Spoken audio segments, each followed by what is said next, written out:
Just give me one sec.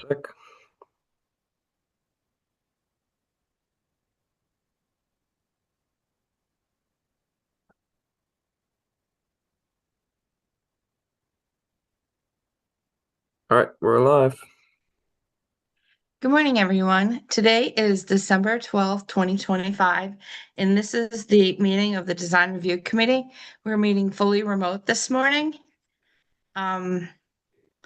First on our agenda is a discussion of the municipal signs. And today we have Scott Charpentier here with us. And how do we want to approach this? I think last month we noticed that the signs weren't exactly how Design Review had discussed them. So we invited Scott today to discuss what to do going forward. Okay, I'll, if you can, Madam Chair, I'll do my little spiel real quick. Sure. So the contractor provided submittals for signs. Clearly they did not match what is shown in the bid package, which is what you see before you now. So I informed the contractor there's going to be a revise and resubmit, which is a normal process. They provide a submittal, we review it, we either approve it as noted, generally approve it as submitted, or request them to revise and resubmit. Then the latter is what we're doing here. So this is what was in the design package. And this is the police sign that was clearly not even close to what was specified. Town hall, which is getting closer, and the library, which is just as close as town hall.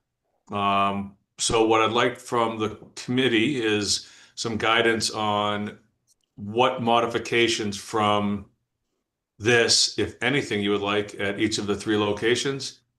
I do want to point out something that's incorrect on the sign package, the submission. The library shows the sign right here next to the sidewalk. It cannot be there. This is the property layout in front of the library. The blue line is the town property for the library. It's up here is all state highway layout. So we cannot put the sign in state highway layout. So when we visited the site, this location, you know with the library, there's like this random paved area for no apparent reason.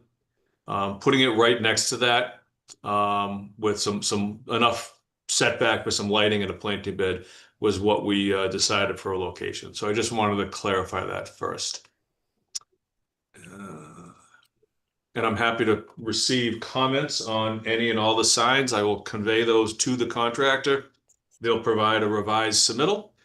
I'll send that to the committee for further consideration. It may happen, we may go back, a couple times, 2-3 times. That's absolutely normal. That's not anything unique to this project. Yeah. Lisa, you spearheaded this and forwarded a lot of the information. What do you have any comments? Yes, first of all, I'd like to ask on that state highway layout, have we asked for a variance to be able to put the sign in where we'd like to see it? No. Is there a reason that we can't? We can. You're likely not going to have granite posts because they require breakaway posts. So it would have to be either similar to the Welcome to Northborough signs you see on Route 20 and West Main Street, but you would not be able to do granite. All right. Because you're showing the new placement from an aerial view, doesn't help to see where it is in place of the building itself.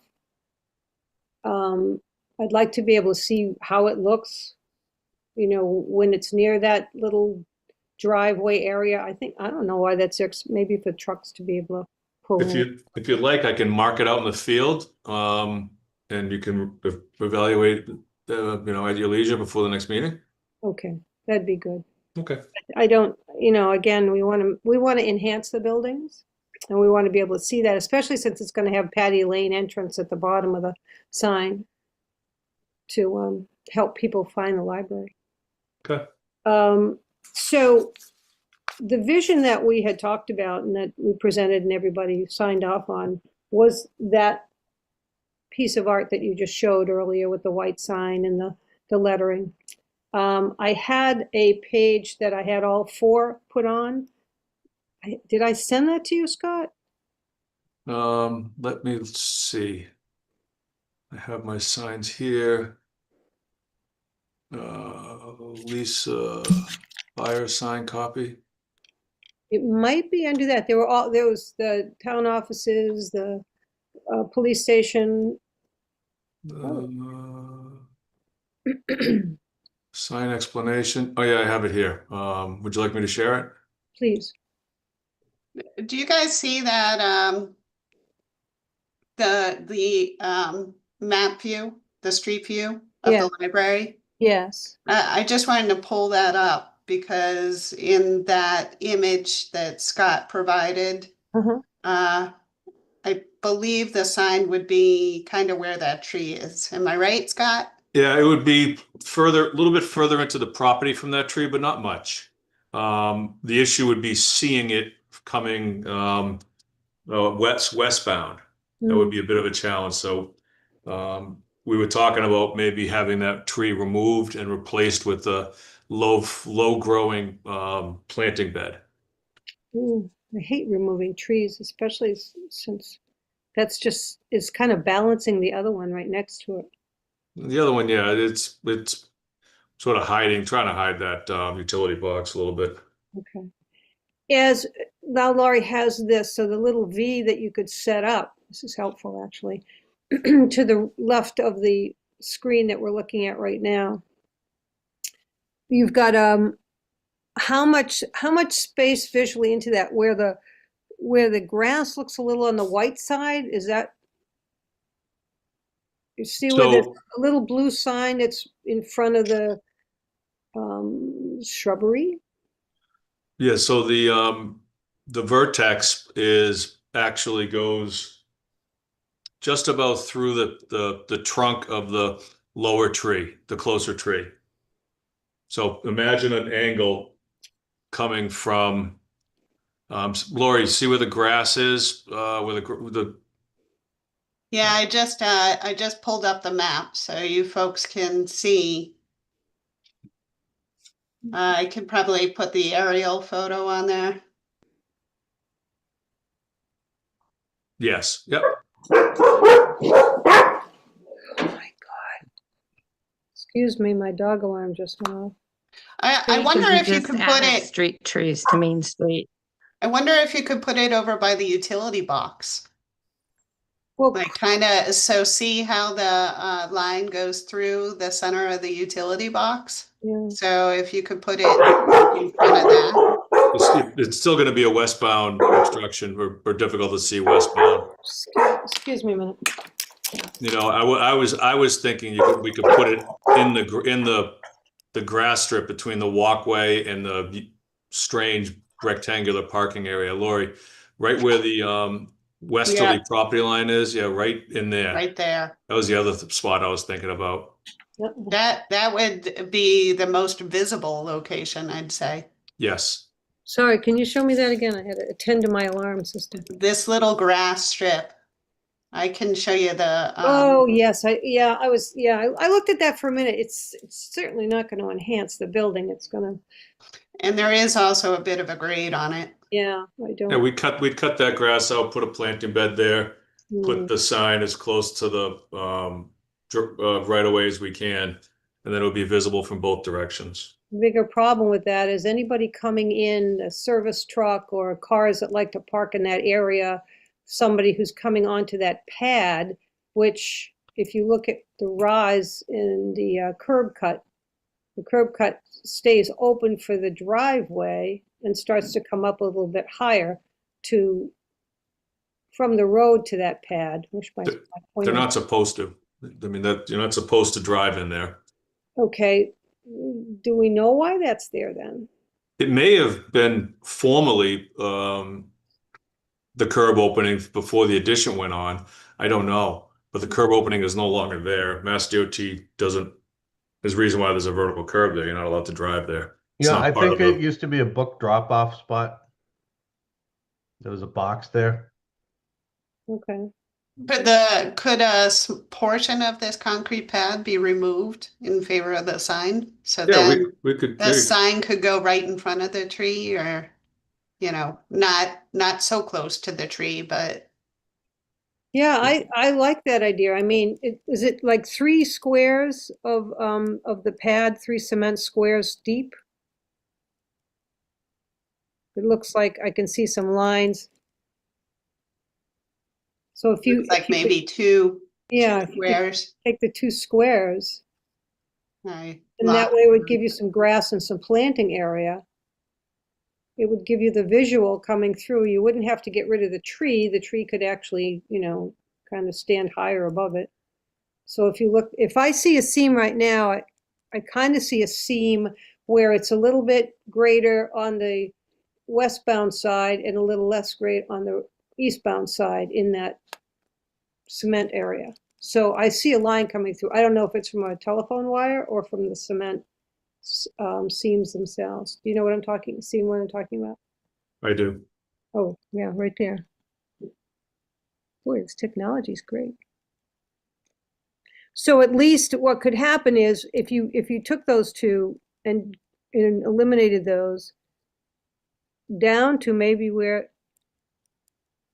again, here's another question. We have the fire hydrant and we have the grass around the fire hydrant, and then the sidewalk gets wider again. Yep.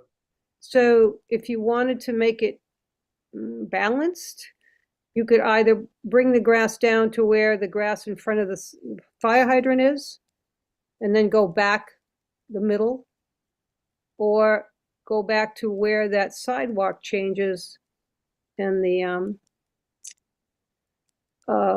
the grassy area with the fire hydrant sticks out a little bit. Well, we can't do that. That's Mass DOT's property, so we can't be pulling up those sections of panels. Okay, I mean- so then we go back to the one that's level to it. So if I were to draw a line, it would go through the so you're saying remove this whole section yeah, right to there, right. all the way back to the landscaped area around the trees Yes, where the hostas are. right. And then as you say, then put the sign in that space that we're making so that you could see it from both ways. And will that- Set way back like that? No, that's where the Yeah, grass, it'd be like right here. yeah. That's in the You're right. right of way. Hmm. That's in the right of way. Let's go back.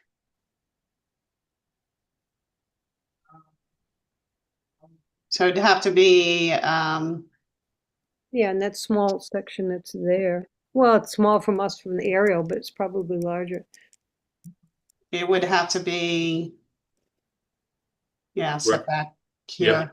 Yep, Unless 2 panels were removed because it goes at an angle. So then maybe you could put it right here. Yeah, and that's about where we were talking about before, but not in the concrete. It's just the view is a bit obstructed from westbound traffic, that's all.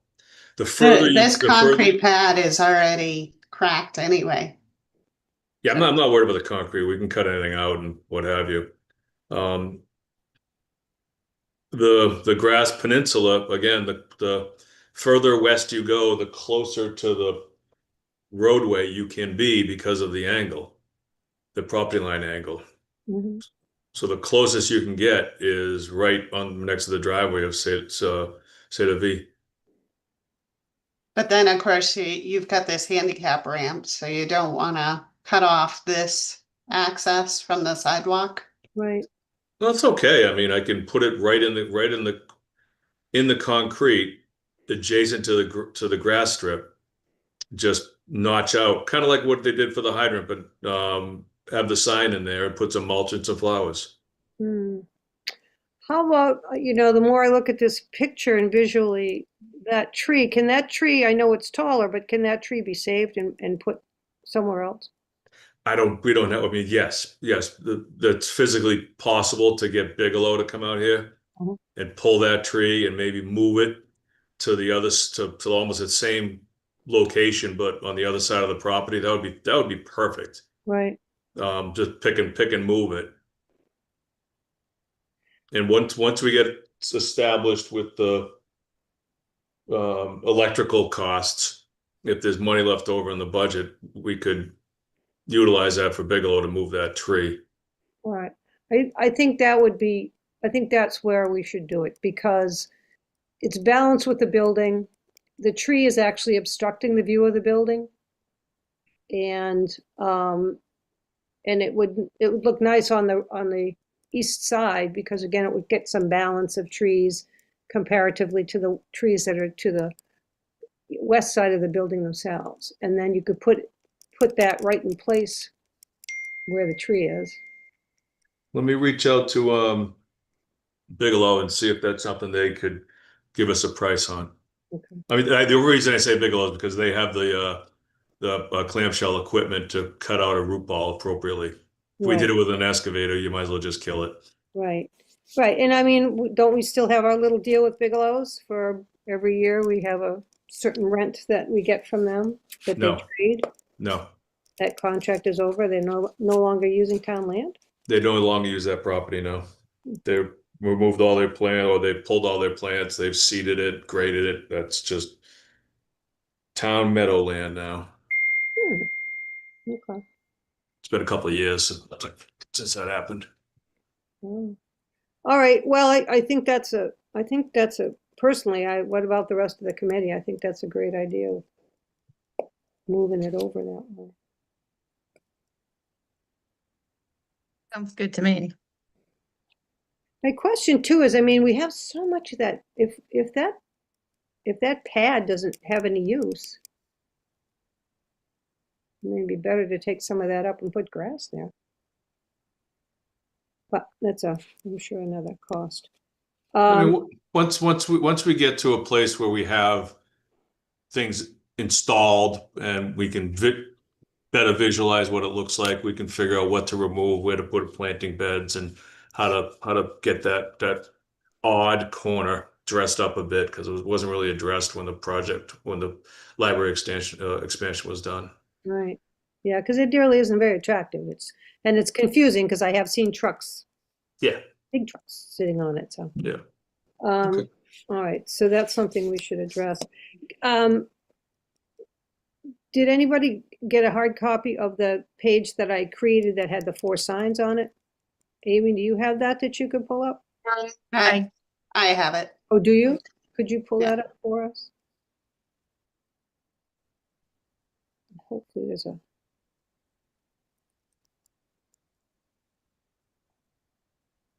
Okay, yeah, that's it. So that's pretty much what we'd like to see. The granite is not supposed to be as tall as a man in the sample that we received.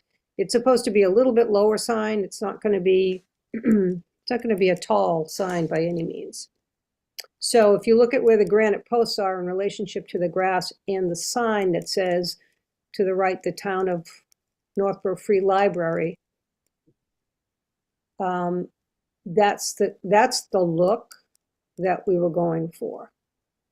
And in the case of in the library having the Patty Lane entrance, it was going to actually be hung by iron hooks. So it has some sort of movement. And I think it would be just Like stainless steel though, right? We don't want anything that will rust and will iron rust. They would be, I would recommend that the hooks match the black coated hardware that the white sign gets attached with. yes, I was going to say that. And I think the sign needs to be a little bit taller, so the words are a little bit larger than they were. Like if you can pull the sign up for me, so the full of the free library on the left shows.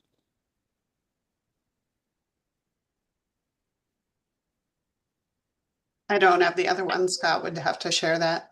No, if you, what you showed me, I only saw 2 signs out of the 4. Oh, okay. You Hold can on. make it smaller. Let's see. Hmm.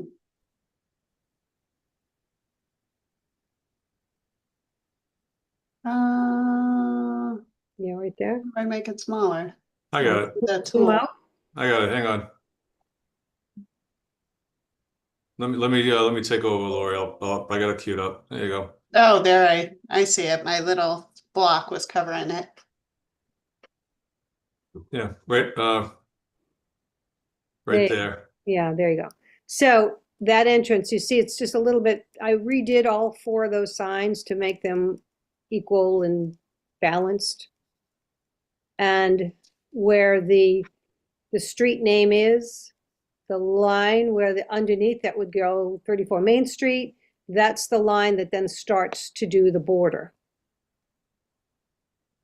So that the sign is, the street names were originally closer to the bottom of the sign. So I moved them up art-wise. This is really nothing that matters to So us. this is what was submitted,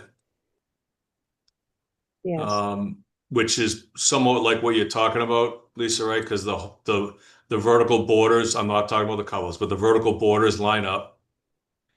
The address is pushed up a little bit. But what you're showing is the address is within the lower border. So that is like that. correct. This is exactly what it should look like. Okay. And it's, I mean, I made it camera ready for these 4 pieces. So what I'm saying is originally the look where it shows in the photograph, it looks more narrow, but it should be a little bit taller in wood. I don't have the spec or the height of the wood, but yes, the wood would line up with the upper. So you're may- showing, It may come under it without it lining into the granite, because I didn't plan on having it in the granite. I planned on it having it into the sign for its hanging. yes, I understand. There'll be hooks Yes, as opposed to fasteners like the above sign. correct. Just to point a couple things out. One, your sign is a foot narrower than the submittal, which is okay. I just want to point out the differences. Your sign is shorter by a little over a foot, meaning that 26 inches on the graphic here, it is 39 inches. Mm. So it's a taller arch.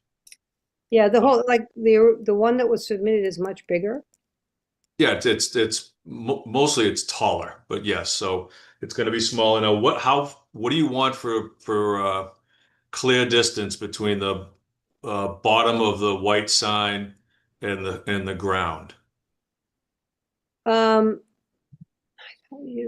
thought we had written that down earlier on when we were putting the RFP together. Again, it's hard to say. I don't have that spec as I'm looking at this sign. It's not in the spec. Right. Well, I'll have to go get that number for you. Okay, because that'll drive the granite. But yeah, it was the height was not included in the spec. Okay. Lisa, So one concern that I have is that if the sign is too short, then any plantings are going to possibly obscure the sign that says entrance on Patty Lane. We would not You put don't any want it to be plantings- too short because you do want to have a planting bed. We Well, would not yes. have any plants in front of the sign. It was just be on the side of the granite at that point. And you don't, you limit the plants that you put in. You don't put anything that's going to grow tall. You do a ground cover or something that is not going to get to a height that will obstruct it. So you can't do grasses. You can't do certain plants that are going to grow too tall. There are different plants that the same plant family has different sizes that grows in or different ways that grows in. So that's something that we should probably figure out too, for all the signs to decide, and maybe they should be more of the same plantings for all 4 signs, keeping that another significant amount of collective use. So we didn't specify how much ground would be outside of it, right, Scott? That's not even on there. That's not part of the sign manufacturer's work. The town was going to come back in and put the planting beds around these. Okay, so that's still another thing that would have to address when that's time. So, and what I also did was figuring on the size of the sign to where its relationship is to the building it's in front of. With the police station and the fire station, those are bigger buildings, and I think their signs should be the larger. So if you see the library and the town offices are 60 inches in width, then the other 2 would be 72 inches in width. Right. So the fire sign, that's the fire station project. Yes, but they've asked who they should be Yep. getting in contact with. It makes sense that the same person does it, unless they want to go back with the original artist who did it in the first place. So I guess the only thing you need right now, other than what we've talked about, is the height from the bottom of the grass up to the base of the sign. Yes, and remember, think of whether you want the elevation, the height of the sign to be bottom of Patty Lane or bottom of library, because the bottom of library, bottom of police, bottom of town hall will all be the same. Right. I don't know if you want the Patty Lane to the library to be higher, just to allow that same ground clearance to the bottom of the lowest sign.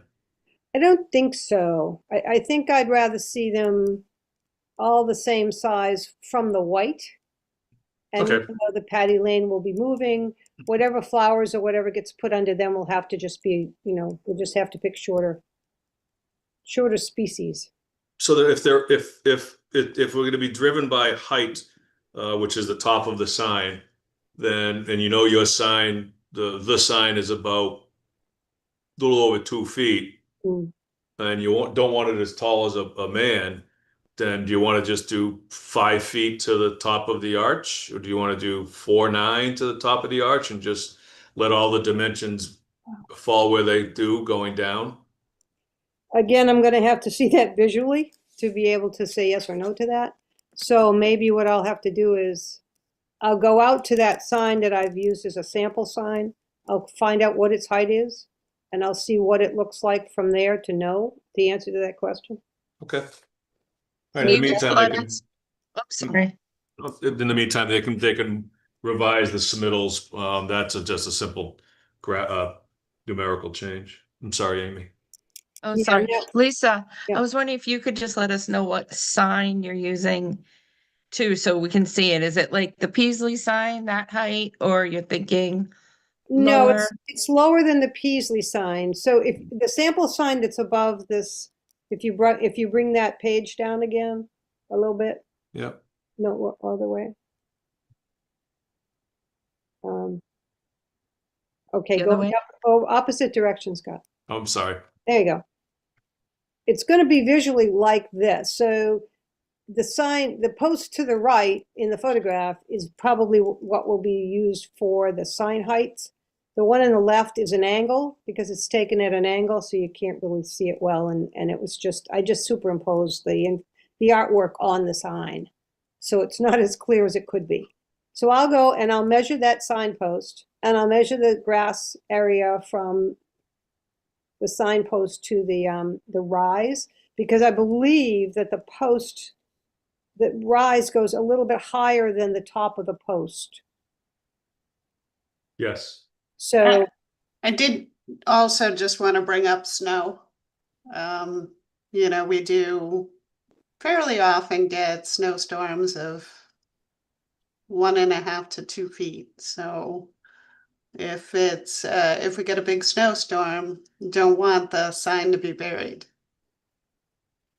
Yeah, I mean, it's gonna have to be a blizzard, I think, for that to be buried, but the bigger issue is how many days of the year do we have snow and how many do we just have the sun and you won't have necessarily green grass, but it's like any other signs that are around. This sign that's here, in the sample sign has to deal with it as well.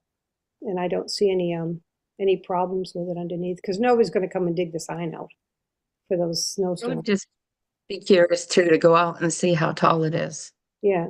Well, you can come, if you want to go with me, we'll go down and take a look at the other sign. The piece of sign is taller, and I didn't want to go that big. I didn't want the signage to be that big. That's a big, I think visually you're going to have a standard of oh, I can't think of the word. I'm sorry. Wordsmithing in my brain. Right now, I think you need to, it's supposed to be not overbearing. It's not, the sign is letting you know this is a building that belongs to the town. It's a municipal building. It's an enhancement that they haven't had in a long time, and they match. So that was the reason for going through all of this project. And let's see, let's see what comes back with the first redesign. Is that what they're going to do, Scott? Yep. Yep. They'll revise and resubmit. In the meantime, you'll send me the height to the peak. Yeah. I'll get that over to them. That's an easy modification. And then I'll have to talk once a final decision is made on the library location. I'll have to meet with the electrician to figure out how to get the electricity there. The power panel, electrical panel at the library, if you're standing on the sidewalk looking at the library, is in the front left corner. So they could pull off of that panel, hang in the basement and go to the right and then punch out. Or if it's easier for them, they punch out on the left corner. One of the challenges is you're not just punching out, you're coring through 2 feet of granite block. But that's okay. I mean, that's not something that's never been done before. Well, can't they come up through the sill? I know in my old house, there's a sill beam, and you drill through the wood part of the sill beam. Yeah, you'd end up having surface mounted conduit on the historic facade of the library. It would look less than pleasant. So are you going to go underground through the whole to get to the sign then? It'll be 30 inches below grade. Oh, okay. That's the code. 30 inch cover for electrical and comm. Okay.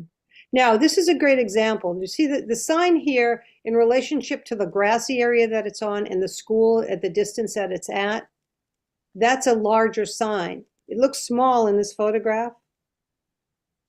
But if you were to stand a person next to that sign, the person would be a tall, that is a taller post. It's a larger sign. So that's why the ones that are on Main Street are smaller. The only one that's going to, well, and quite frankly, even the fire station one, there isn't that much grass from the building to the road. So theirs is a smaller space as well. So I don't feel, I mean, we should probably, if you want to, we could go out and take the tape measure and measure it so you could kind of see it, the difference of the actual size that I've designed. Yeah, I'd suggest maybe also take a look at the senior center, which is similar design, different, obviously, but that'll give you some scale. Yeah, that's big too. I mean, Yes, that's a big I sign. did take a picture of that, and I did use that when we were choosing which one we wanted. So that was there, the red one was there, this one was there, and we chose the white to go and the lower to go with the buildings. So yeah, the senior sign is big. It's big and tall, and actually needs a little touch up paint. But It that's needs to be replaced, Lisa. yeah. Then I It's would rotted. Is it rotted? It's rotted. Yep. So I would We had like to to see, refasten it with a 1x. oh, wow. Well, I'd like to see that when it's done over again to look like the municipal signs. Went too far. Yeah, it's a tough intersection when you get there. Google didn't snap a lot of pictures, but just scroll in there. No, too far. Yeah. Well, and again, Kind of looks like the Peasley one. it's, it may be even bigger than the Peasley one in terms of its width. The sign from top to bottom is a little bit shorter, probably to accommodate the round part to the top. I kind of like how it's tall enough to get the flowers underneath. Again, it's the flowers that you pick to go under there. You can get short lilies that come up. There's tall lilies and short lilies. You can get whatever flowers you want in the height you want. You shouldn't let any flower height be the consideration of where you put your sign. So Would it be where your eye catches, like the height? As you're driving. So say you want to go to the senior center. yeah, you don't, I mean, again, in the senior center, in this setting, it's out in the woods, basically, comparatively. You've got the trucks coming by. You don't have a lot of foot traffic coming by here. And looks small in the space that it's at. But when you walk up to that, I'm pretty sure those pillars are as tall as I am.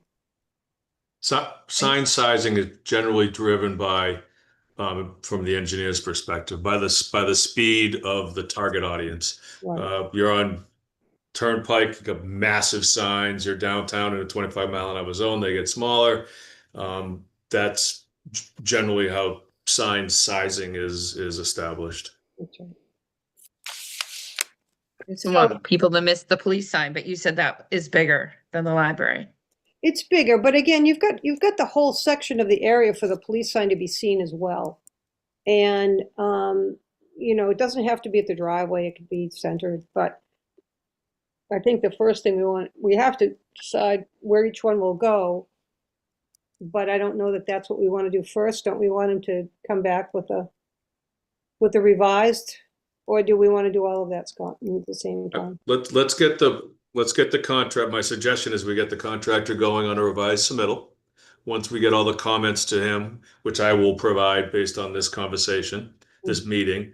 And in the meantime, at that point, we can go out and locate where you want the signs. And after that, I can head out there with a contractor and electrician and say, this is where we want the signs. Town hall and the library and the police station are easy. There's already power to those locations.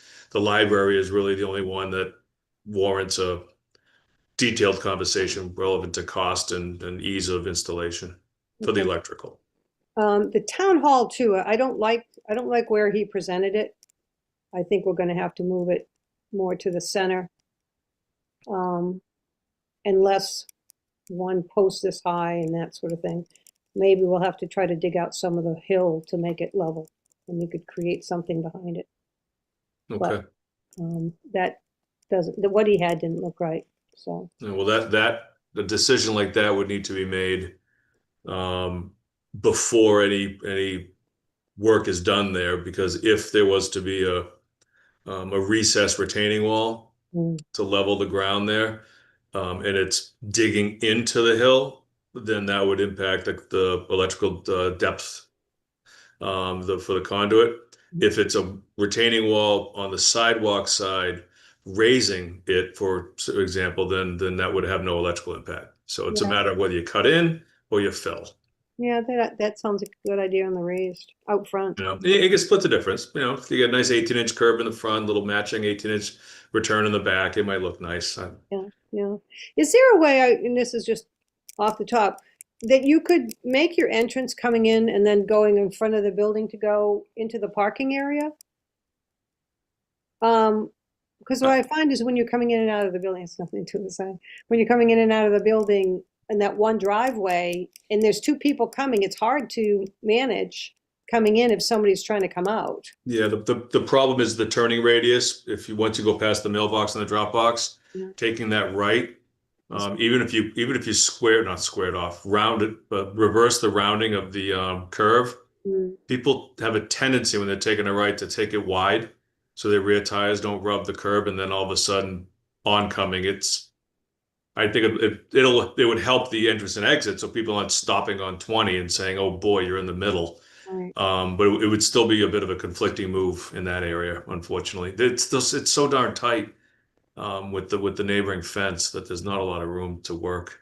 Right, and that's what I was thinking, because if you want to go down there and somebody's coming out, at least you can stay there and Mhm. not on 20 holding up all the traffic, so just a thought. Yeah. All right. Any other remarks? Mark and Amy? Oh, that all sounds good to me. All right. Amy, would you like me to copy you on correspondence with the contractor, and you can distribute them to the committee as you deem appropriate? I'm sure, or you could just copy Lisa because she has all the information. Okay. All She right. spearheaded it, so she has all the information and Okay. So, probably easier to include her. okay. So at that point, I might as well copy The whole board. entire committee if it's going to be you and Lisa. Right, Well, Give Might as Mark well. give Mark something to read. Mark, right? what? Mark, you don't want that? Yeah, might as well just put us all in it. All right. I'll copy the committee on it. That way, everybody's on the same page. So, okay. Okay, Okay, thanks. all right. Sorry for Yep. leaving you out, Mark. I didn't mean to do that. All right, I was muted anyway, so. If I don't see you all on Monday at the select board, I wish you great holidays. Have a good weekend. What? I'll be at the select board. I'm not going anywhere, but I may not see you all till then. So, All right. all right, thanks. Then. Bye. Bye, thank you. Okay, next on our agenda, are the design review guidelines, the check sheet, and the plantings. I think we'll start with the check sheet because we're very close to the end on that. And, thank you, Mark and Lori, for all your work on that, and Abby, I'm sure too. I went through it last night, but I think Lori, you had made some changes. We could start by, if you want to point those out. Sure. All righty. So I only made one change, and that was is shown here in red. Let's see if I can find it. So the language that was in there before was a little bit difficult to understand, I thought. So I just changed the order of some words. So that's it. Yeah, That's the only change I I'm fine with made. those words. I had tried to combine two things into one and it got to be a run-on sentence, so. This is fine. Now, that red comment, that's only for downtown neighborhood district. So what he did is he just combined two. So one was for all districts and one was just for the downtown neighborhood. I believe the one that was for the downtown neighborhood, let me tell you exactly what it said. Just bear with me a minute.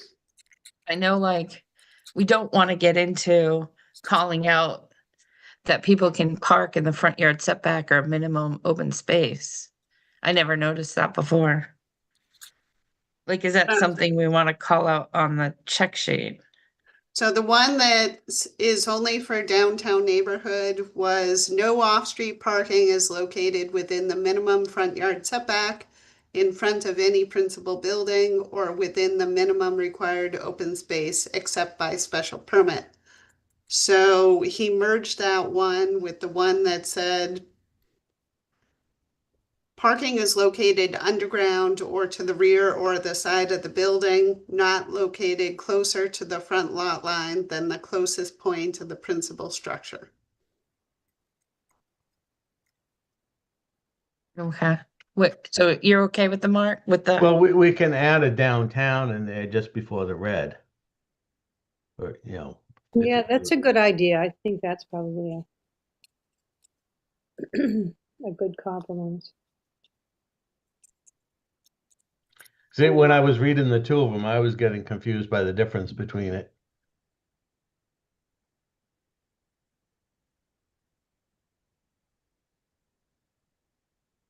Or within downtown.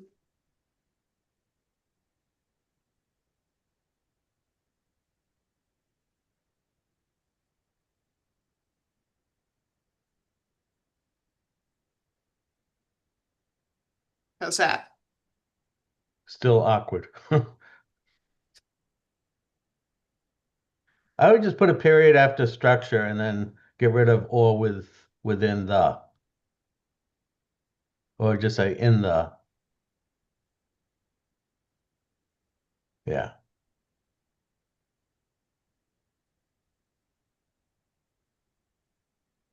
Yeah, that's good too.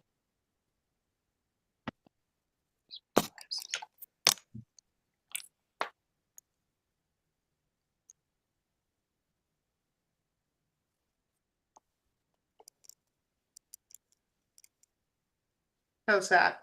In the downtown neighborhood district, parking is only allowed within the front yard setback or minimum required open space by special permit. I think that makes more sense. Mhm. I concur. On this page, the third bullet says parking lot location, design and construction conform to the bylaws. And it has 709-030C 1 through 2. When I'm on page 16 of the design review guidelines, the very bottom paragraph talks about 10% of the paved area has to be landscaped with open space. Is that in that paragraph included as part of this, or did I miss that? Can you tell me the number of the paragraph you're on? I'm kind of Okay. lost. So 50 if you go to the design review guidelines, page 16, you don't have to pull it up. It's probably better to leave this check sheet up. But everybody has a copy of the books. If you go to page 16, parking, Mhm. I was trying to compare them last night, just now that I had the finals, to make sure everything was there. Okay, under parking, page Yep, 16. the very last paragraph, the long one, to separate parking areas. Yep. Where is that in the check sheet? I didn't find that. So I was wondering if it was included under parking lot location, design and construction conform to bylaws. Or maybe it's somewhere else and I just didn't find it. Let me see. I mean, we don't have every bylaw in the checklist. When I got through them and almost I'm not bylaws, but almost everything in the design review was in the check sheet. So it seemed to me like Okay, that you're in last, design review? Okay. yep, I'm in the design review guidelines. So design review guidelines, page 16 in that bottom paragraph. I just couldn't find it, so I thought maybe it fit with the third bullet for off-street Yeah. parking.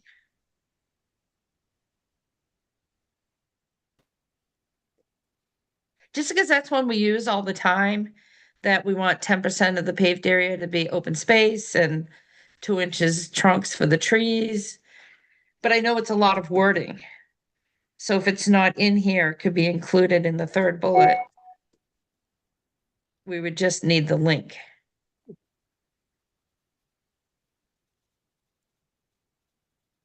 Yeah, I can't find it. And I did go through, I know what I did is there were so many yep, for some of them that I just referenced the bylaw. yep. So I just said it conforms to the parking and then here's the link. So Well, that's what I was that could thinking. be, that could be We- it. But we would have to just add the link for that one on the third bullet because I couldn't find the link in here. For that one. So see how it's 703-030C5. The third link just has 709-030C 1 through 2. Maybe we say C 1 through 5, or I don't have my book, how many there are. Which bullet? The third This one, one? yep, Okay, so you want the reference to the guideline? Is that what you're saying? right. Since it's not stated in the checklist, we can at least reference it.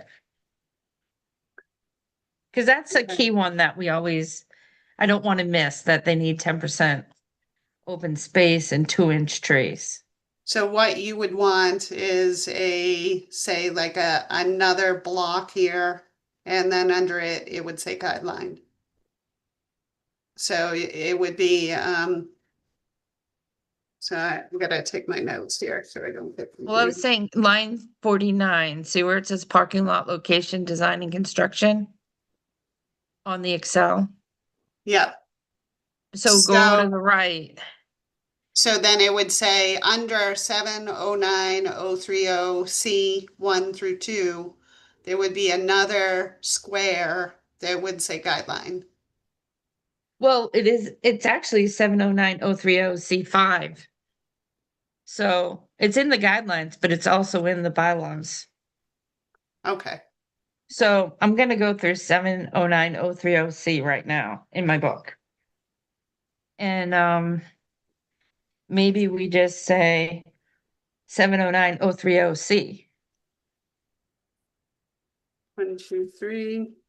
or C 1 through 5.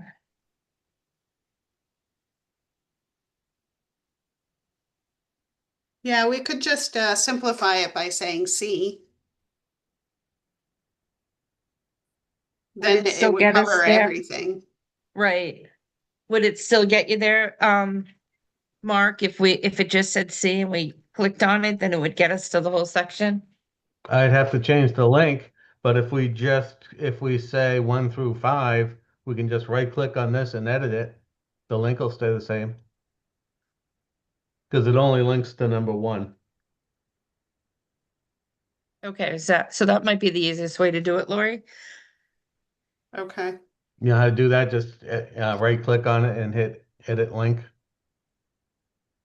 Okay, I got it. Oh, see, when I right click on it, that's what I get. Yeah, edit hyperlink down near the bottom. Okay, so now I hovered over it. I see the link. Yeah, but right click on it and you get that menu, and down near the bottom, I think it was like fourth from the bottom. Oh, edit hyperlink. hyperlink. Is Yeah. that what you're talking about? Yeah, click on that, and now you can just change on the very top text to display, change the 2 to a 5. Very top line. The up- top line of, to oh, okay, I display see right what you're there. saying. Yeah, All right, change that to a 5. gotcha. And boom, you're done. Okay. There we go. Go down to massing for a second.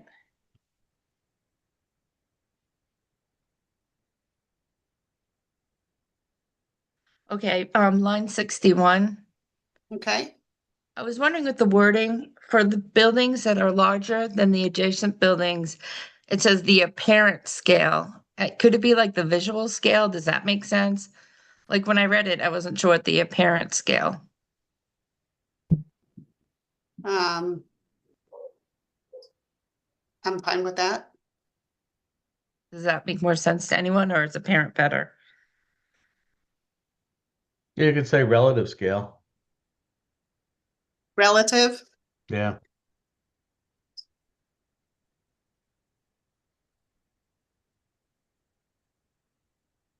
Okay. And 63. The scale, massing, and detailing of the buildings is compatible. And maybe compatible makes sense, but in the guidelines it says consistent. I'm just gonna go. So do we want to leave it consistent, or is compatible cover more?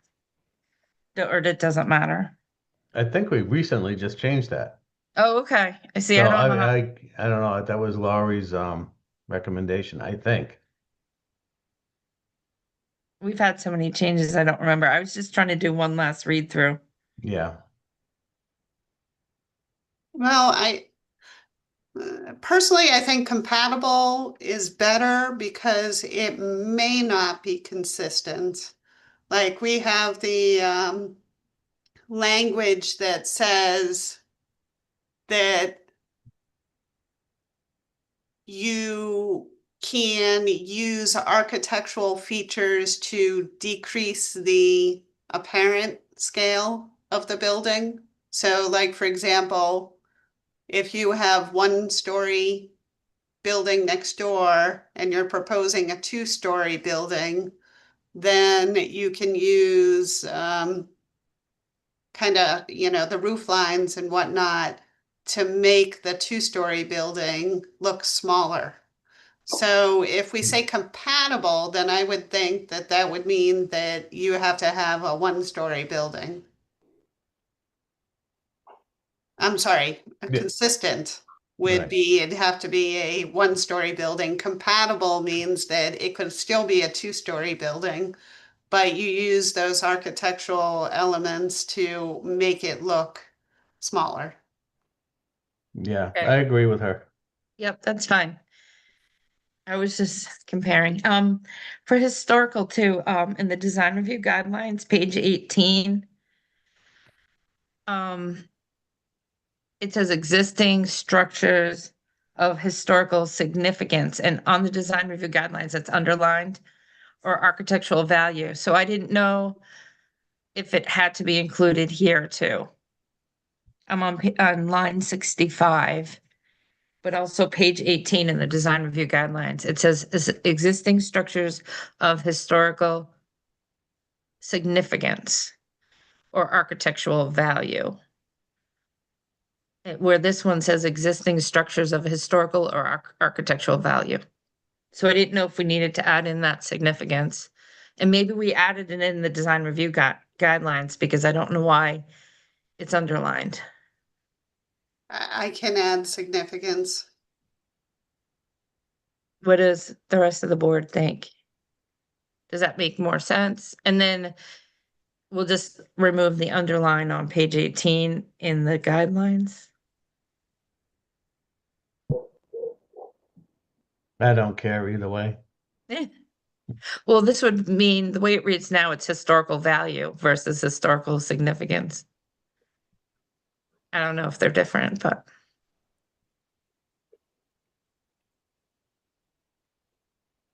What do you think, Lisa?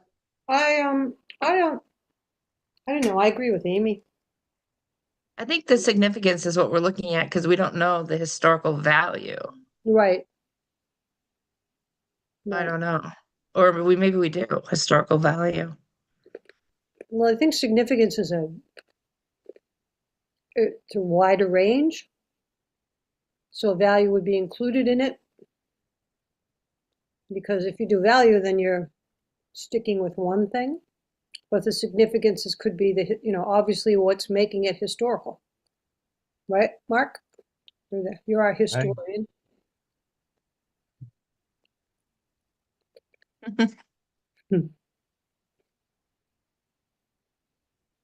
Because you want to keep it significant because then you have or architectural value. So you don't want to say value twice in the sentence. And we added it to Well, you design can review just guide. replace get rid of that new significance and add it where value is for both.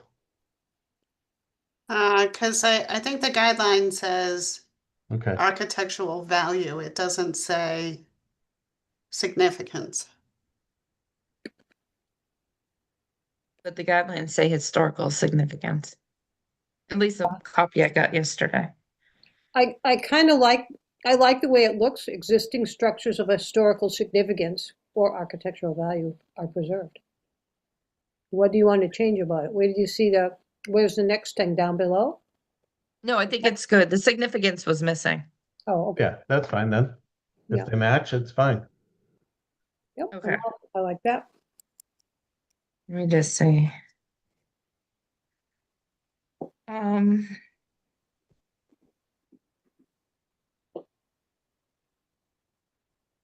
on Say what's, Is that it? Those all No. the changes? no, I had one other question. If we go down to. I'm just trying to see what page I'm on. I guess it's under facade. Under facade, it says, and I know we discussed this recently, the project does not feature inoperable shutters that appear inauthentic or appropriate. But yet, when I went to the design review guidelines, page 19, doesn't the middle picture of the Trombetta ice cream have inoperable shutters on it? I guess that was right next to the facade, it says inauthentic, inoperable shutters are inappropriate and discouraged. I think as long as they appear inauthentic.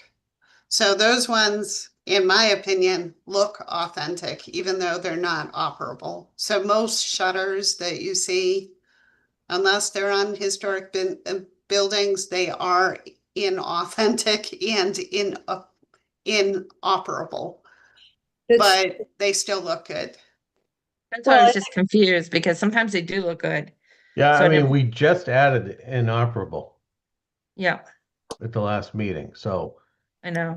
Well, hold on now. If you read the actual sentence, it says for historical buildings. Right? And then you go, and then are discouraged on new structures. And I don't think that's incorrect because you don't want to put them on new structures. The shutters appeared in this case with the yellow building, that was a house. And when that was done over, it was done with that same feeling to keep it more like a home. It wasn't made into an office building with, a different facade where you had, I guess Nikki D's is a good example. So Nikki D's looks like it was a bank at one point, and it has shutters and it has awnings and it has a drive-through and it has all sorts of things going on that, pick one. You shouldn't have every collection of one. But I believe there's shutters that go down by the door. Is that correct? Like if you're going in the front door, there's two skinny long shutters on either side of the glass doors. I don't know. But I was just confused because on page, like you mentioned, page 19, it says discouraged on new structures. Yet I looked to the picture of the right, which was a newly renovated construction, and I thought they looked good. So, at least in my opinion. So I didn't know if I don't know why you'd want to prohibit them. I mean, there's nothing wrong with them. They're used as an element to balance. Sorry about the dogs. They're used to balance the windows of a house. So if you got a double hung window above a picture window, sometimes you'll put shutters on it so that they line up. That's what I did at my house. Well, right. and again, this building was a rehab building. It wasn't built. It isn't I don't consider it a new. Do you consider that a new structure? Well, You're the talking picture Mickey D's just- again, or? No, the yellow one that used to be Trombetta's. I would No, that was just new. take, yeah, I thought that was a little like ranch. So I Right. felt this was a big change. So if it was I would have considered a new structure in front of design review. And then I would have read and are discouraged on new structures. And I would have said, oh, you can't put the shutters there. I just kind of feel like and are discouraged on new structures should be left off. So then you decide on a case by case basis.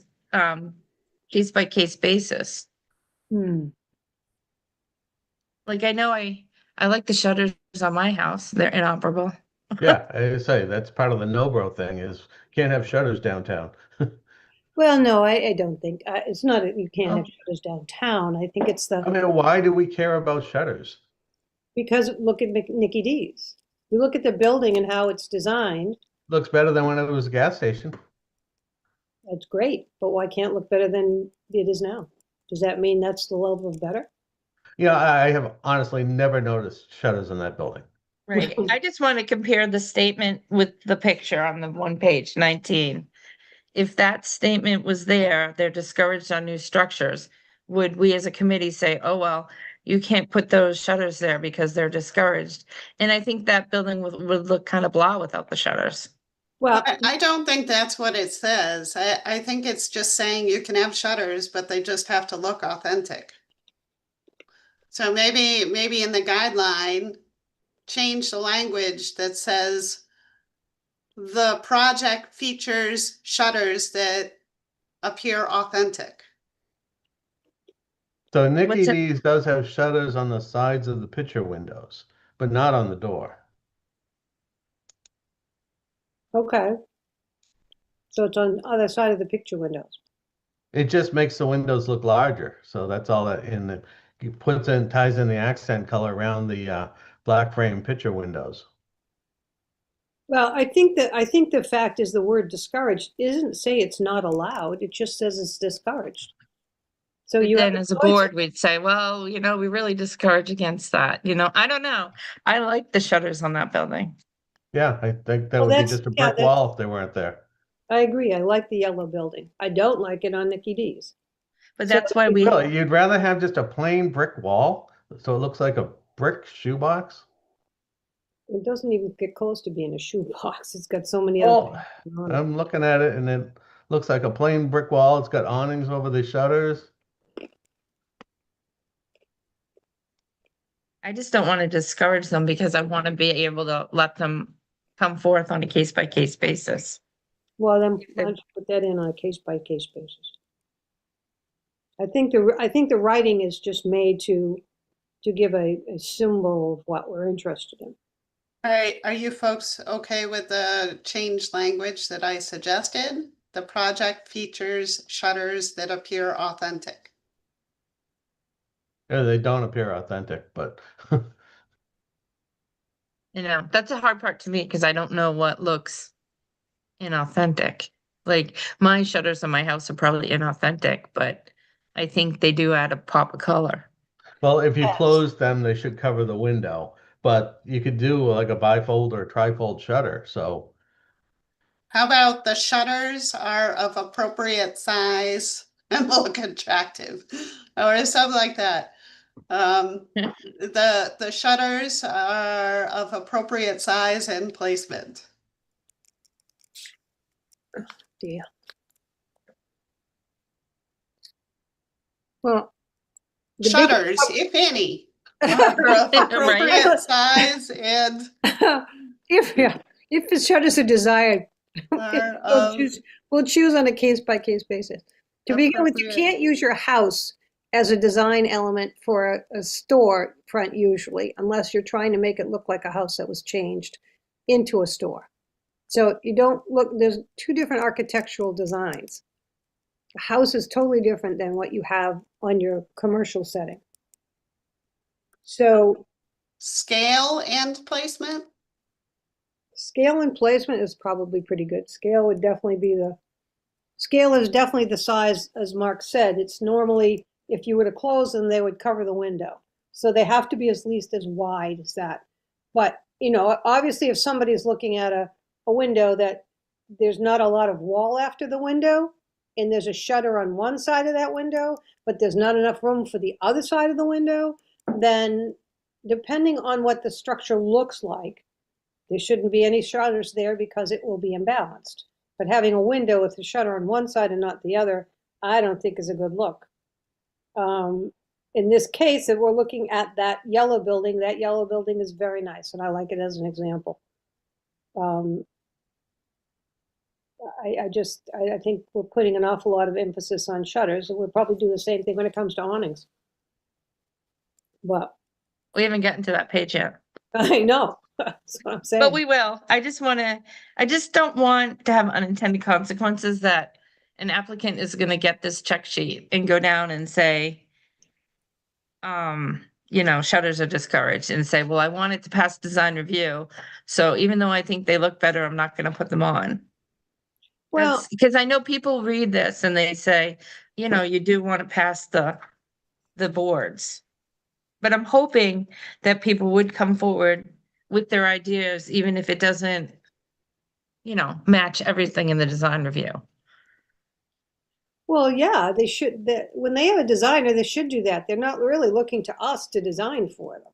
Right. So they come forward like Millie's. I mean, when Millie made the presentation, which I think is again a great example, that's what a new build to me is all about.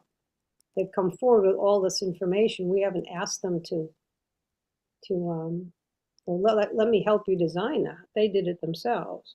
Right. I just didn't want them to read this and and scare them away from anything. Well, I don't think that'll do it. But I think you're paying a lot of attention to shutters that are probably out of style now anyway. When's the last time a building came up with shutters? Actually, the building right next to Nikki D's has shutters. The new, I don't know what that mall is called. Oh, the Chuck Black Mall? I don't know where the olive oil store used to be and stuff. Yeah. They've got shutters on the upper levels, and picture windows on the lower windows with flanked by double hung windows, and the shutters tie it all together. Right, because you have residential on the second floor and you have commercial on the first floor. Yeah, but it ties together with the picture windows down below, which have double hung windows that look like shutters down below. 17 South Street on page 9 is similar. It has the shutters above and the awnings below and windows below. So I think that looks good. Like above, the original picture didn't have shutters, but I think I like it with the shutters. Number 9, page 9? Page 9 on the design review guidelines. Are you looking at the white? So the first floor's got the striped awnings and the second floor's got the shutters? Yep. It does, yes, but the shutters are narrower than they should be. So that's where the inappropriate, it's appropriate to have the shutters larger. But I think if they were larger, then they'd touch each other. Like if you Mhm. made the one on the right window larger, it might touch the one on the middle window. And then it would look kind of weird. No, I mean, anybody who's designing that will balance it. They're not gonna come up and say, well, it's got to be exactly half the window. It has to have a balance to it. Yeah. Well, I think this does look balanced. I Well, don't, I I just think didn't the want to. only thing that looks bad is when you have it next to a door or something that goes all the way to the ground when the window doesn't. Right. Right. But Well, that's those why I are just don't want to discourage shutters at all. I just, case by case.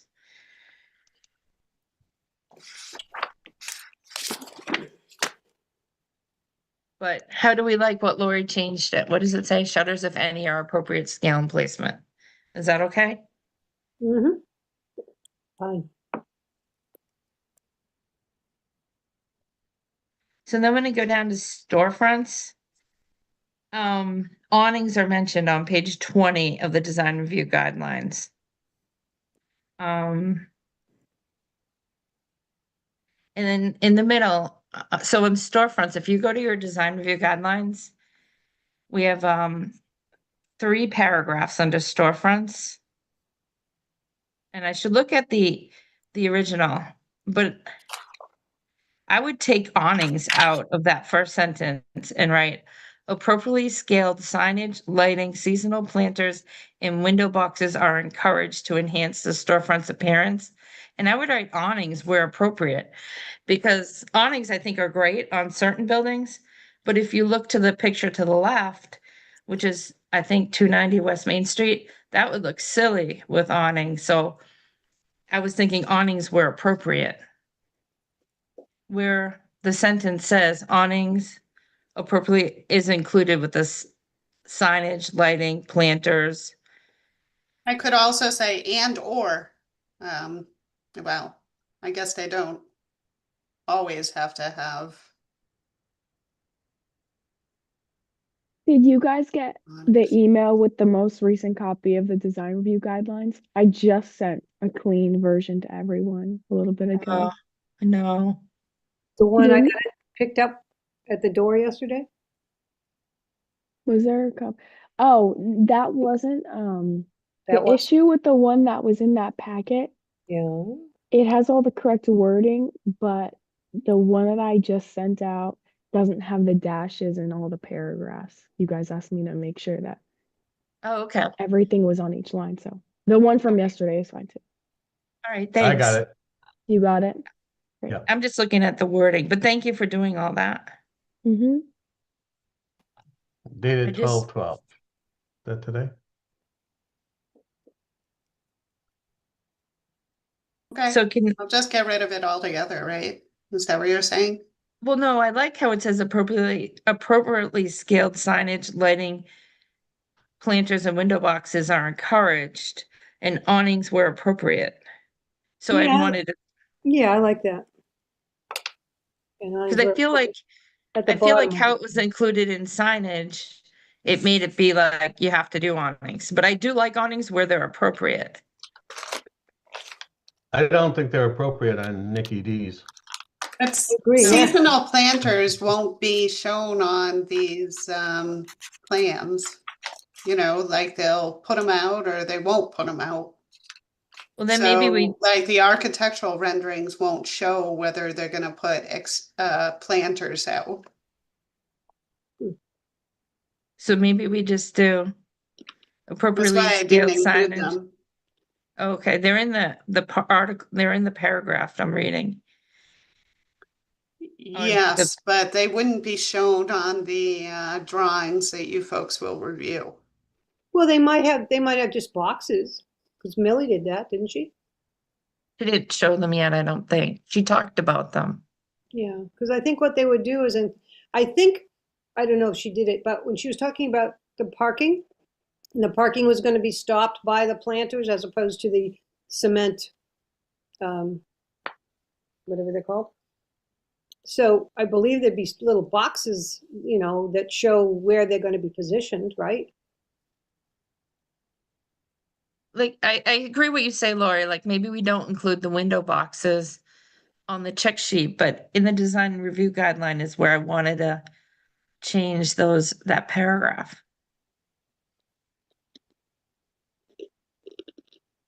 So are you asking about the one that still starts with awning? But it's just saying that they're encouraged. Yeah. Awnings are encouraged, but you don't have to have them. It's just these list of items are encouraged.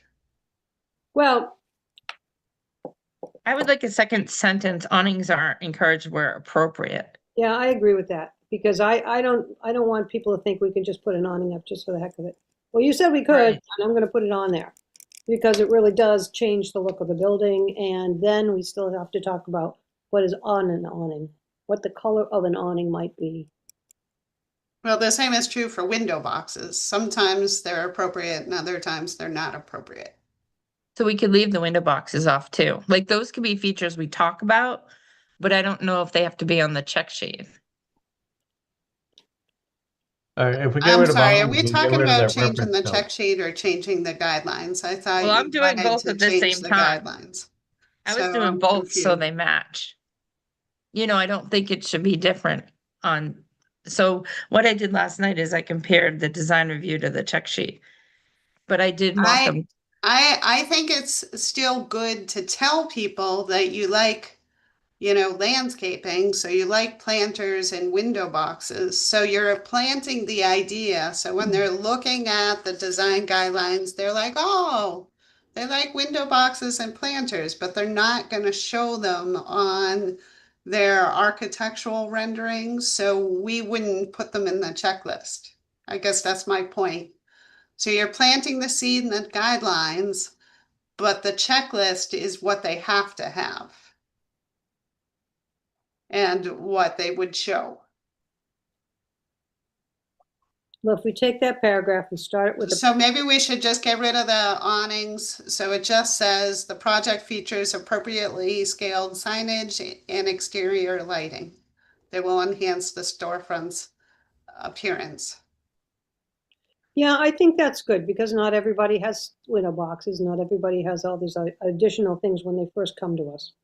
And by the time that they're doing it themselves, they don't come to us and say, we're going to put window boxes on, or we're going to have planters on. Awnings, I think they would have to come before us. So maybe, I think. Lori- No, They, well, they that's can put up the awnings at any point in the future. Right. Right. So they so we could, can delete the reference note in B, column B. Because we're not referencing or not talking about awnings anymore. Well, I still think in the guidelines, you're, like I said, you're just planting the seed, but they don't have to show that in their submittal. Right, I'm just saying, get rid of the awnings under 54 inches do not require a permit. Yeah, I agree. Oh, I see what you're Because we saying. got rid of the awning in that, Yeah, I agree with that. there you go. You know. We'll just have to remember that. Here's just a relative to this question. Bob had, you said, see Bob's questions. One of his questions was minimum height to the bottom of a sign shall be 7 feet. Was that the 54 inches you were talking about in terms of height that you took away? Or is that in the high 54, awning? 54 inches is a lot shorter than 7 feet. Right. But No, that, 54 is extending outward from the wall. oh, like a depth. Oh. Okay, Extending out's the depth, right? So that's it's almost 5 feet. 60 inches is 5 feet. But I think what we've done for these two things works. I think changing what it says under the storefronts and removing what Mark did is perfect. Yep, We don't need to belay it anymore. right. Now I'm down at roofs, and I know we went into this before, and I think Mark brought it up last time. But where it says roofs are pitched and gabled, in our bylaws, it does say flat roofs are discouraged. And I And like that. way we have it, it says flat roofs have an appropriate cornice. But is there a way to say flat roofs are discouraged but may be allowed with an appropriate cornice or parapet? Yeah, but remember, this is the checklist that you're using. So if the Yep. guideline says that flat roofs are discouraged, then I don't think we have to do that on the checklist, because this is what you're just saying. If there is a flat roof, okay, check. It's got an appropriate cornice or parapet.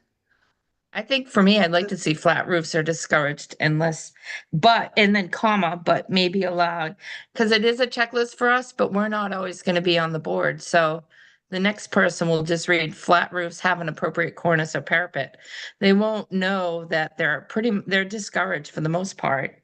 I agree. But that's in the design guidelines. So But the architect should be using the design guideline to design the project. And then we're using the checklist to verify compliance. But that's why I So want it on the this checklist. isn't, a guideline where you're saying, hey, use the guideline, the matrix to design your building. No. Use the guideline to design your building, and then we are going to use the checklist just to make sure that you are consistent with what the guideline says. So Yeah, but I don't think you have to give advice. You're not giving advice to yourself I about do have to flat give roofs being advice. discouraged. I feel like I do have to give advice to myself because I'll forget. Like the purpose of the check sheet for me is so I don't have to go back to the design review guidelines all the time. And I'll see flat roofs and I'll say, oh, were they discouraged? Were they not discouraged? We talked about it so many times. So if in the book it says well, they're like Dario discouraged, said, he's gonna do a flat roof if he wants to. right? But for me, I would really appreciate it there. Flat So, roofs are discouraged, comma, but may be allowed with an appropriate cornice or parapet. Hmm. Because I won't remember. Well, you could just say flat roofs, which are discouraged, have an appropriate cornice. no, that doesn't work. How about flat roofs, although discouraged? Okay, that's better. That works. And that of is supposed to be an or, right? Have an appropriate cornice or parapet. Yes. Yeah.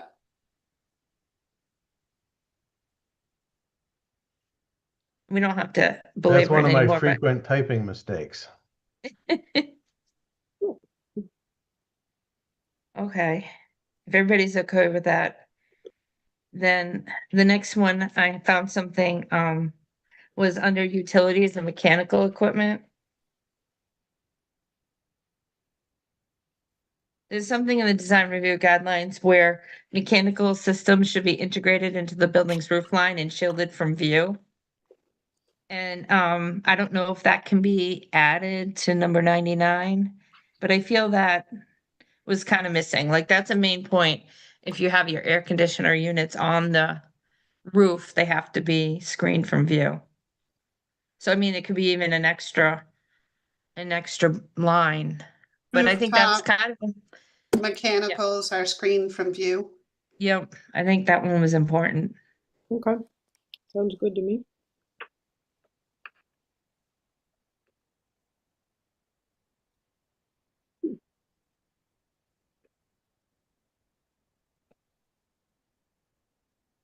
So for me, those are the things I found, but the next section is signs, and we hadn't really gone over the sign section in the design review guidelines, and I had made changes. So I want the check sheet to match what we decide on for the sign, for the design review guidelines. Okay, So I don't know if this juncture we can say, all right, we're up to signs. I think it's good to go, but is anybody okay if I share my changes with the sign section of the design review guideline? I am, but I agree, I think we're up to signs, so. Yep. I have to write that down so I don't go back again. We made it. So.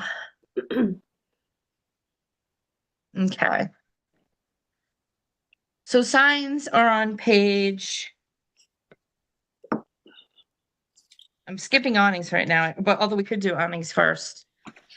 The only change I had to awnings, which is on page 23 of the design review guidelines, is I think Lori already updated it. The first sentence, I thought it should say well-maintained awnings contribute to the overall image. I agree. Because we've discussed it before, a really bad awning really degrades from a building. Yeah, that was yesterday. We noticed that some changes that we had talked about at prior meetings hadn't been incorporated yet. So Abby went through yesterday afternoon and incorporated those changes. So this was one of them. Okay. My question with the historic commercial buildings tend to look best with standard slope fabric awnings. I crossed that out because is that what's best? And it says with a valance or skirt at the bottom, but then next to it on page 23, there's a picture of a historical building with an awning. And it says it's a box awning, but it doesn't have the valance or the skirt. Like, I feel like, shouldn't these be on a case-by-case basis? We have two awnings in the pictures and they're both traditional, but I don't even know what a boxed or curved, or I don't know what the other ones were. And we had talked about that before, like, I think if we're gonna have a paragraph that talks about all different types of awnings, we either should have a picture, but I also don't know if we should tell them what looks best. I think they should design it like Lisa had said before and bring it to us. And we say, yeah, that one looks good or that doesn't look good. I felt like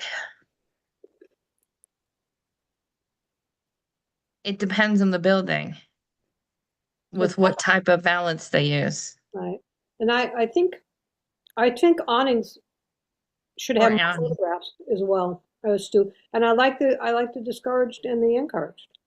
Because that speaks more without necessarily the words. Because we see valances that has all sorts of writing and stuff on it that degrades from the look of the building.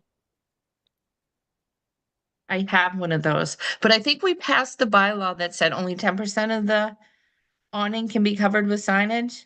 Yeah, Did we? yeah, Yeah, well, we did. Yep. If we did, that should be included in the design review guideline and the check sheet. yeah, I agree.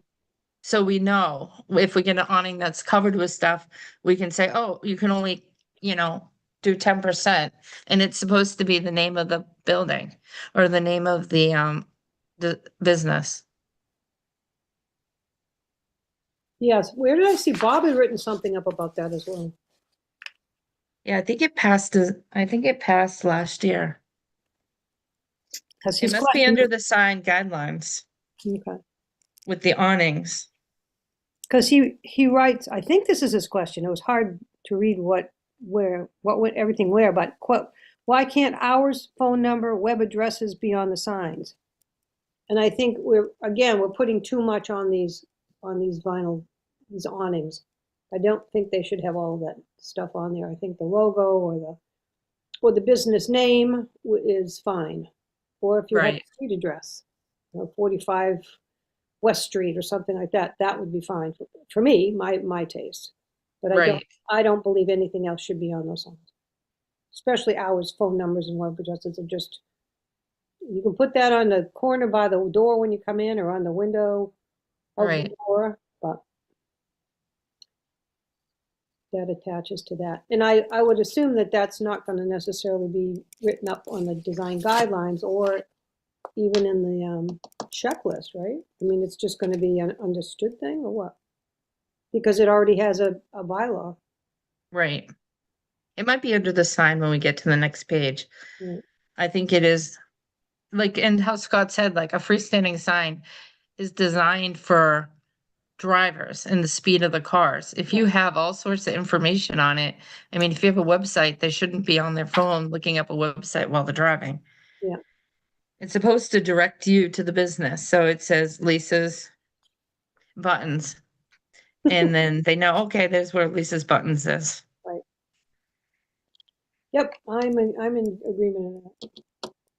Okay, so for awnings, what do you guys think about crossing out this or leaving it in? To me, I thought it was case by case. And like Lori said, they can actually add awnings after the building is built and we can't even, say anything about it anyways. Well, yeah, I mean, to say they can be fixed or installed with mechanisms, that doesn't apply to us. Right. I was just trying to take out some of the wording. So I feel like if someone's going to read it, if there's less wording there, they might be more apt to read it. Mm-hmm. I don't mind taking that paragraph. What do you think, Mark? Can we take that out?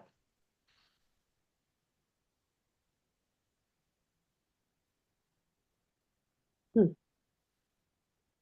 Mark, might be on mute. so.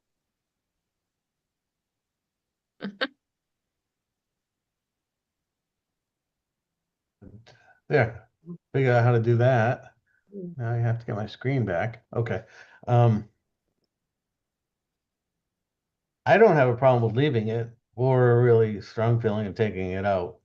I mean, they're used for different things and we only list a few.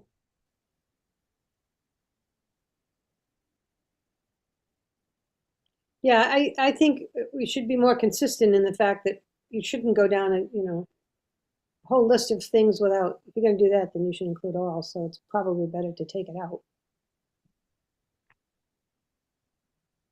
And just think about, you've got, so the whole page talks about awnings.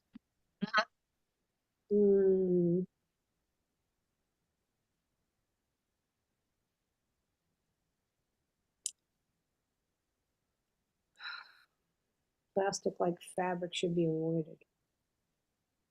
So I'm looking at all right, so if we take that one out, historic commercial buildings, blah, blah, blah, remove that. Going back up to the awnings should be made of canvas or similar fabric use. The materials are plastic awnings, or awnings fashioned of shiny plastic-like fabrics should be avoided. So that sentence is hard to read.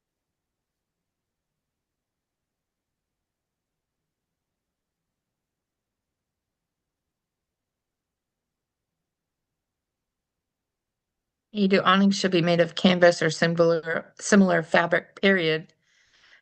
Well, Metal. I was just reading Downtown Revitalization Guidebook where they were talking about when all else fails, go to shiny reflective awnings, when traditional ones fail. And it was a whole thing about making the downtown glow. What? And The not like glow? neon. Don't get upset about that. But Well, yeah, what? What? Did I hear the word glow? What? no, but I mean glow like sparkle. As in, like a fantasy Christmas type of thing. All year long? Trying Fantasy to get Christmas away from carnival? the circus look. Yeah, I'd like to try to Right. get away from that circus and carnival look. I know it's impossible, but I Well, really, I'm not talking about anything circus, carnival. I'm talking about string lights and stuff like that work pretty well, especially like outdoor seating restaurants and stuff like that. And in that case, you do want to have a reflective material for any awnings. why is that the case? Hmm? I don't know that one is indicative of the other. I think your pergolas that have the lights on them are a style and they look nice. I don't remember the name of the book, but I'll try to find it again. It was Right. online. It's just, again, that's an author's opinion, so if we choose that, Which slightly outranks, our opinion. no, because we're making the book. So our opinion is what the book is going to be about. So that's why we have a committee to decide Okay. what's good. And I think that when you start getting into shininess, and you got to look at where you're putting the stuff. It was on the back of the building and it's not facing the street. Do you want your streetscape to kind of blend together and look nice? Do you want everything to be individual? I'm just saying, if somebody wanted to do outdoor seating and a patio in their restaurant and put a canopy of string lights over it, the more reflective surfaces you have, the less string lights you need. So that was their theory anyway. Yeah, but you'll have to write that into the paragraph so people understand. Just think, You you have a- look at like But I'm just saying we Um, don't want to rule it out because it is a Ne- tool. the the neighborhood tavern and Clinton Bar and Grill, those look nice. They're not plastic. I think plastic makes it look cheap. And it tears easier, especially with the wind. That's why they used to make them all in canvas. I'm just talking shiny, not plastic. I guess you'll have to bring a sample of what you mean by shiny. You'll have to bring us a picture. All right. So let's put Maybe a pin in that. Move on to the next one. Right. I'm gonna highlight it. We have to come back to this with Mark's example. All right. And then Sure. remove the other one out, the historical buildings 10-2. And I wrote shall, but I know we can't. When buildings have multiple storefronts, businesses shall coordinate their awning size, shape, material, color for greatest effect. It's gonna have to stay should. I just put it in shall because that would be nice. But to be shall, it would have to be in the bylaws.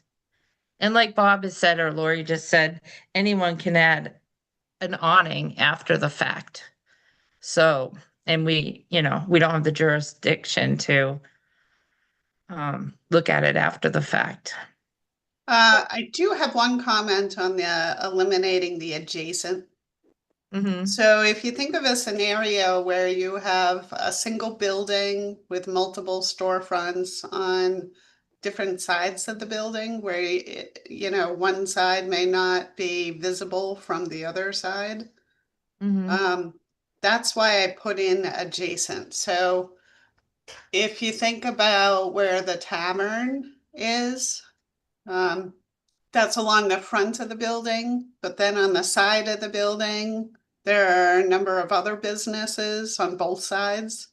So they don't necessarily, you can't necessarily see the awnings that would be on the side of the building from the front of the building. So do they really have to relate to each other? I would think so. And the reason I think that is the same thing, it's the same thing that it applies to the marquee of signage, that the signs that are on the marquee, if that's what that big piece is, should match. But if you can't see them from one side to the other, then why do they have to match? Well, if you're on 20 and you're looking at the tavern, you could certainly see the first two businesses on either side because it's visual from the street.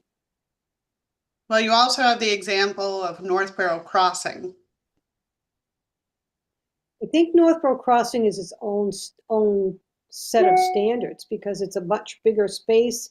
They have a lot of things that are happening there that they wouldn't really look good downtown where it's much smaller. So I would think that there'd be two sets of applications, just like you have downtown business and business east, business west.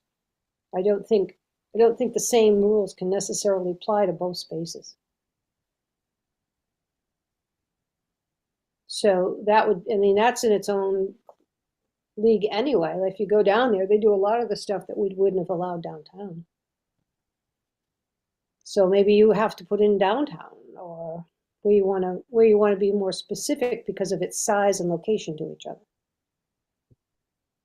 Even if it says businesses should coordinate, like it still would come to us on a case by case basis.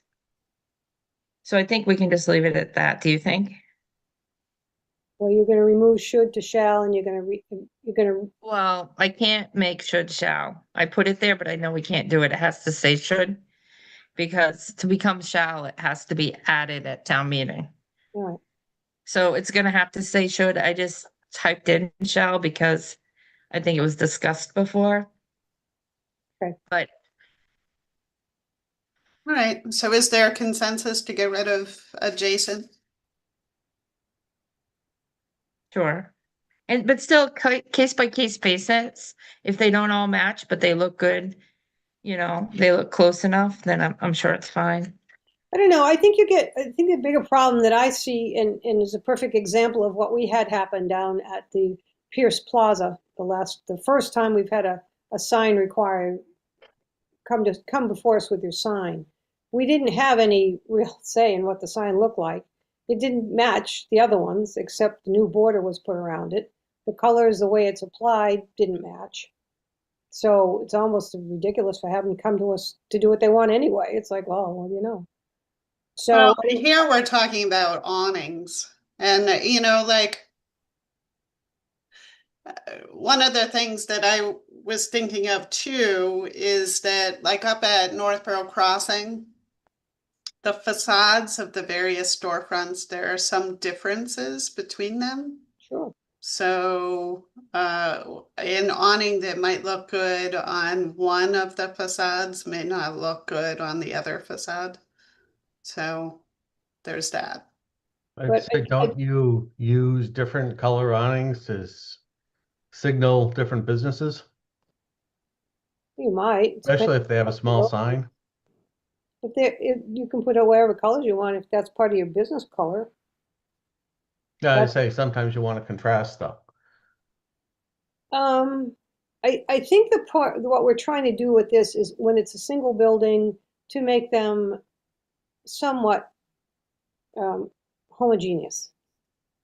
Not having an orange and a purple and a green on the same small. We had one building I know we took a picture of in Sudbury that had 2 or 3 different awnings on it because it was an older Oh, building. yeah, And but at the same time, that building that looks like Millie's in Woodstock, which is voted the nicest downtown in America, has contrasting awnings on the front of it to separate the different businesses.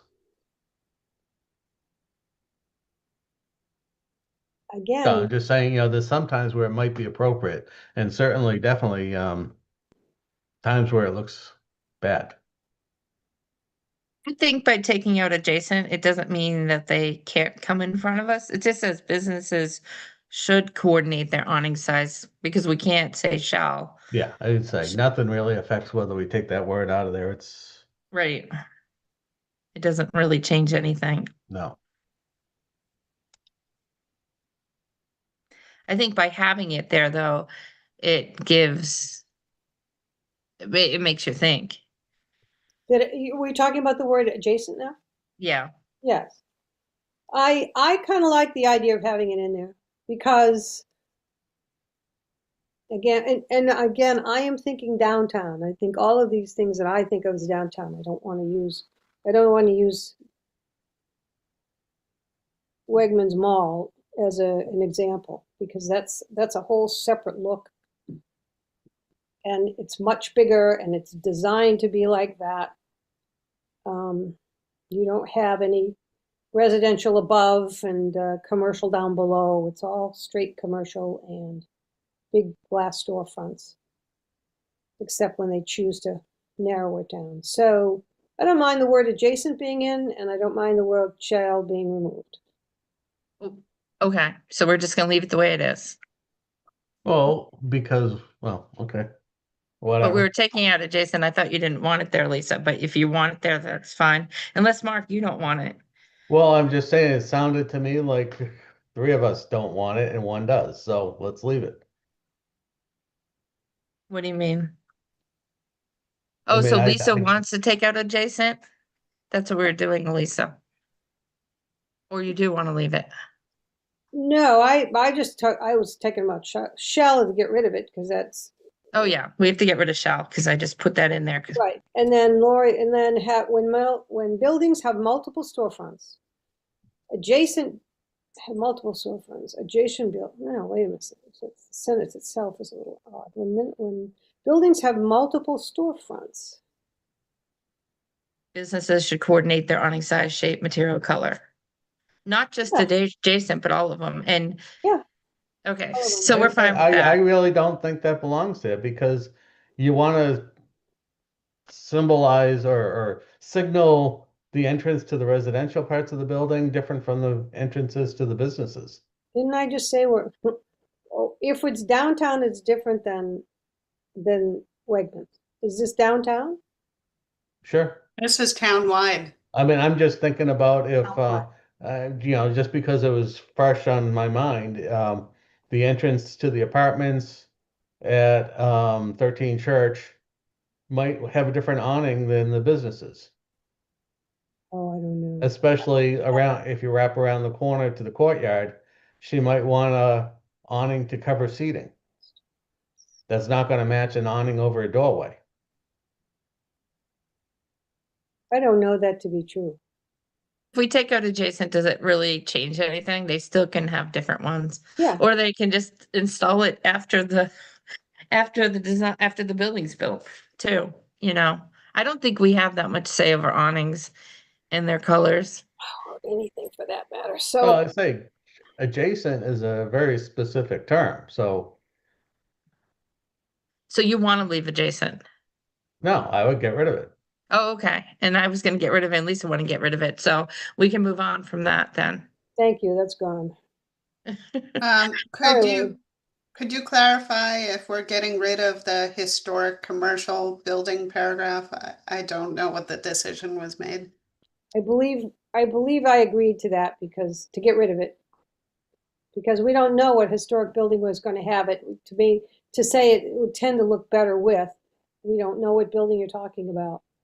Well, say we're talking, I know it's not the original building before West Main Street, and then the building directly across the street have, at different points in their lives, have had awnings. Right?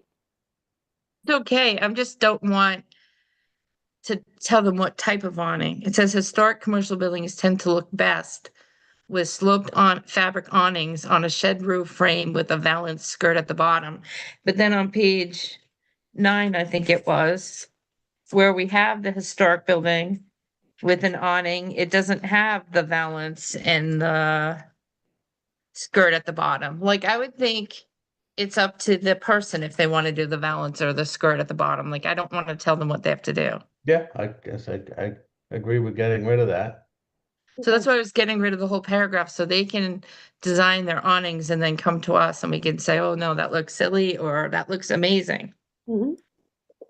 I Yeah, was trying to not to take out some of the specifics that I thought were too specific. yeah. Well, let's say it tends to look best and tends to, or be more functional, are two different things, so Right. we don't want to put form over function.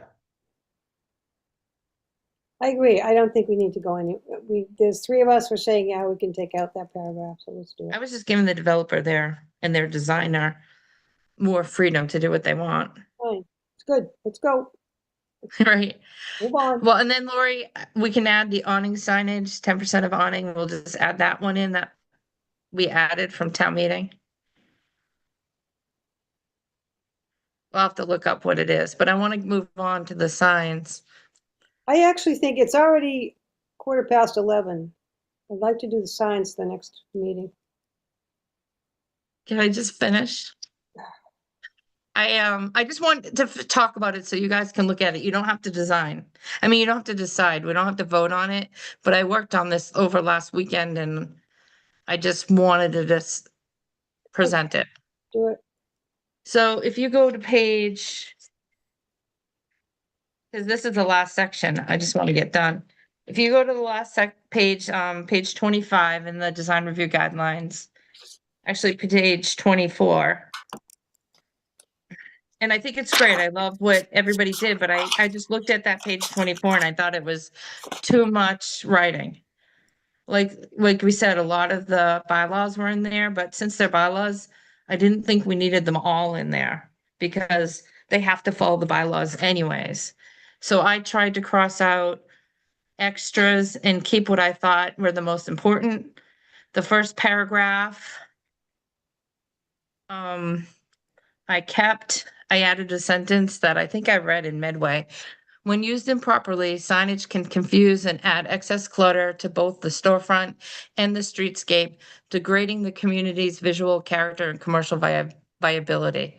Because I think that's what we're trying to do is, trying to work on the community's visual character. Like, so just added that sentence. You guys can decide if you like it or not. I like it.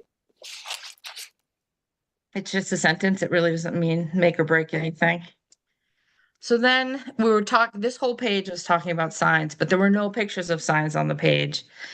And I was just wondering, what is our biggest concern when we look at signs downtown? That's why I added the encouraged and discouraged, like for this whole book. We talk about what are the signs in the stores that take away from the community's visual character. And it's a lot of the convenience stores, but maybe if they were given examples, they might, fix up the way the front store looks. We don't have to do this. I just want to throw it out there. The one thing that I would say is that to put up those posters, nobody is going for approval from design review for that. Ooh. So like when they come for approval, that's not what they're getting approved. They're not submitting that and they're not getting approval for that. Like those posters are, given by the vendors and they just put them on the windows. So when they're like, say a store were to come before the board for a permit, it's going to be like the wall sign, so like the 7-Eleven and the LCK, and then, the etching on the window. It's not going to be that. So that's why I'm kind of. I just wanted them to see it. Like if they're coming, like 7-Eleven or Cumberland Farms is coming and they look at our sign guideline, hopefully they know in the future, we don't want it to expand to this. Like this is what is degrading the community visual character and I would hope and it doesn't apply to like the majority of stores in town. But I mean, we can leave the pictures off. I guess I was in a mood over the weekend, like we've got to just say it. This is what is taking away from the downtown. But we can talk about that later. All right, and I have to agree with both of you in the respect that I think photos in it are important to give people a sense of what is a nice appearance. I agree that the signage that's on the 7-Eleven, they don't come before us, but they should be enforced because it's only supposed to have 10%, if I'm not mistaken, of what's happening in the windows. So that's a different thing. That's an enforcement thing, and it should be enforced if that ever happens. I do think that the signage is important, and I like the paragraph that you put in. But I do think I'd like to see some more signs in there. Because we have people who come forward. If they're supposed to have permits to put stuff on, and then their permits are being given and they're not following. And I use the example of the liquor store down where the pickle house is. It's a corner store and it's got more neon lights and smoke shop and opens, blinking, everything under the sun. And it doesn't bring any more business in. Parking lot is still empty at night. So those should not be allowed. I don't know, I don't think they were, but that's a conversation at another time. Yeah, and if we want, we can take these pictures out and maybe just put the encouraged, but I just feel like, yeah. Well, So I then, like LCK. I think that's a nice shot. right. So the first, on page 24 in design review guidelines, the first paragraph is the paragraph up here and the one below the pictures. But I think it should be separated in two different paragraphs.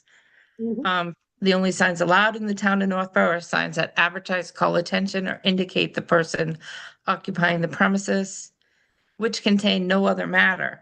So I was giving examples, like it should say person or business, but our bylaws say person.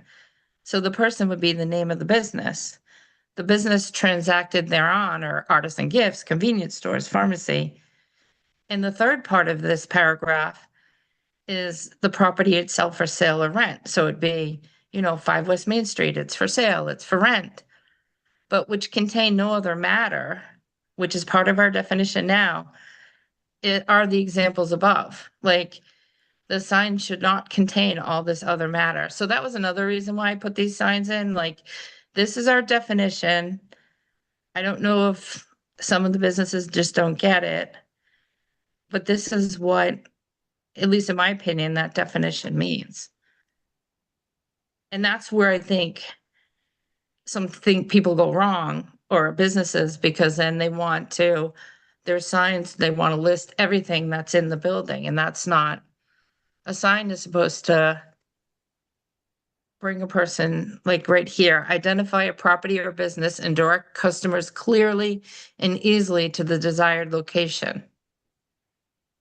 And that's what a sign is, and that was already in there. So I was just pointing out what the definition means, and I feel like maybe that's what some people have to read, not us, but when they're coming forth with a sign, this is what we mean by the only signs allowed in town: advertise, call attention, business transacted, advertise the property. I was giving examples, but that's something, if you guys want to think about it, we talk about it next time. I like it. We can talk about it next time, but I like what you're doing. Right, but the original paragraph above and below, that's what's already in on that page.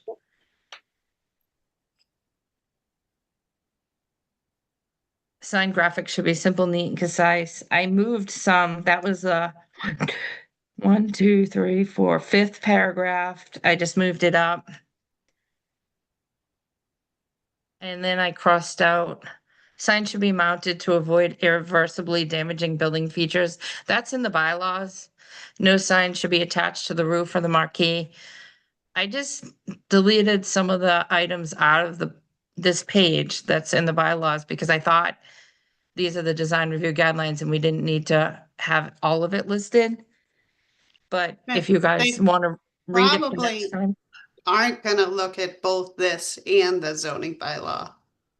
So I Right. thought that was why we added all this stuff in, because we recognize that people are probably only gonna look to the one place and that's it. I have to agree with Lori. I think you've got to start to put some stuff into this if they're going to read it. And if it gets reiterated somewhere else, then it does. But I do think it's important to people understand what signage is all about. Do you And think they read it? Do people read the design review guidelines before an application, well, before they come forth? Yeah, so when I talk to them, I hand them the design guidelines and I say, look at this. So, of course, nobody's seeing these because they're still in draft form. So I hand them the 2012 design guidelines and say, none of go with these these. are being used for. All right. Okay, I well, mean, I'm gonna disagree with those two. Because I would never read something that had a bunch of references to bylaws. It's like reading instructions. I You thought know. you were the one who wanted to add this stuff in to begin with. I honestly have never wanted to put anything about signs anywhere. Well, we have to put something about signs in. And I think that Well, whenever, no, but I'm just saying it should be easy, avoid legalese and just have it easy reading. Like bullets. I thought when I looked at page 24, there was so much writing. I said, like Mark said, it's like an instruction book. I'd be like, okay. I don't know. I guess if I was serious and putting in a business, I would read it, but Yeah, I think I would read the bylaws first because you put yourself into that frame of mind where you're reading legal code. sometimes too, people who are doing signs on their own, which I think maybe sign should have its own little subsection. And a variety of does. different things in there, because there are times when somebody's not coming before us to put the whole building up, but they're just coming before us for the signs. So that's why I think we should stop with signs right now, because now we're at the 11:30 mark. I think we should do signs at the next meeting, and I think what Amy started to do is good. I do think that perhaps if you just don't put the bylaw sign notation next to it, take that away. I like the bullet ideas, but this is something that we've worked hard about on signs, and I think we need to give it a little bit more attention. And that we should, I could see almost doing a sign, like we're doing the plantings. right, Having signs be their own right. chapter. Well, I mean, still should be noted in the design guidelines, but it should be attached to the design guidelines. But it could be a standalone for giving somebody coming in with just signs, here's the sign thing. I also made a sign permit check sheet that I thought could be included, when they go for their sign permit. If you could do one page that said the main points that you wanted to make clear. I like that. And then you can also say, see the design review guidelines and see the bylaws. But I think a one page of sign only, like you're saying, I thought of that too. I mean, it could be even some, paragraph saying signs are very complex and we recommend, and then reference the other documentation. Right, I like that too.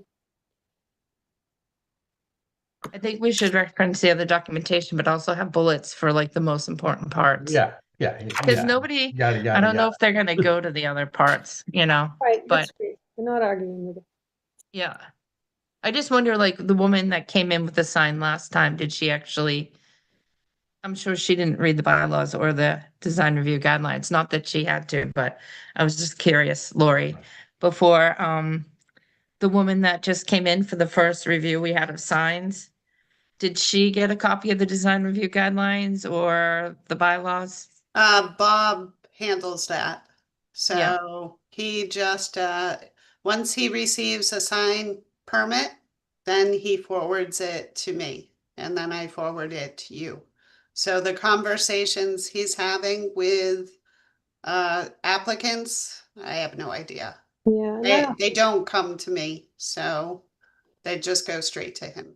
right, and I don't She think. was just the person that could make the meeting. She wasn't even the person doing the sign. Right, many times it's the sign maker who's doing all of the applications and bringing forward whatever it is he's discussed with his client.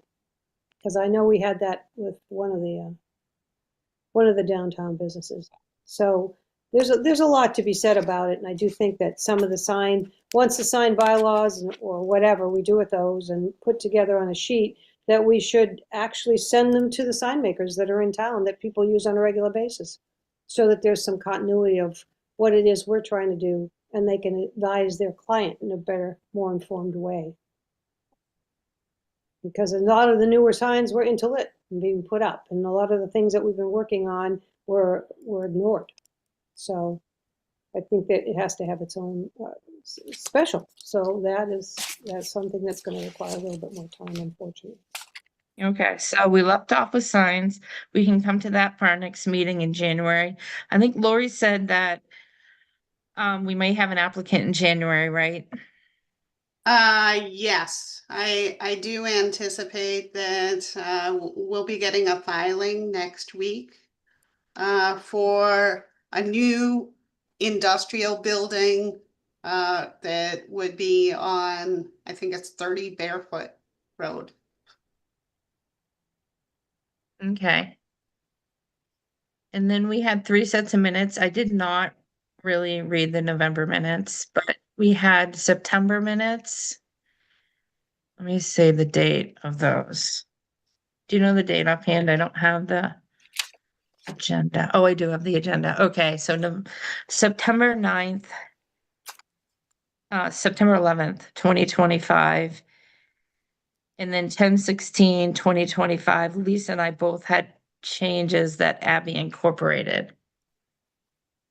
Did everybody have time to review the September 9th, 2025 minutes? If not, we can come back to them too. I had difficulty trying to, I didn't seem to get the agenda with my new address. And I looked for the minutes and I couldn't find the minutes. Then I saw September minutes, but then I couldn't go back to find it again. So I'm having a lot of technical difficulties with the computer. As a matter of fact, I have to come through Northborough Town Hub to be able to get the Zoom. None of my 2 computers are assisting me, so I think I have to upgrade my browsers and operating systems. I've been getting messages. So since it's so late, it's okay, probably until we can bump those to January if you want me to. Or if you want to just approve them, it's up to you. Why don't we approve September 11th? Okay, September, is it? I'd say I've read them and I didn't see anything that I objected to or could remember differently, so. All right, so let's do September.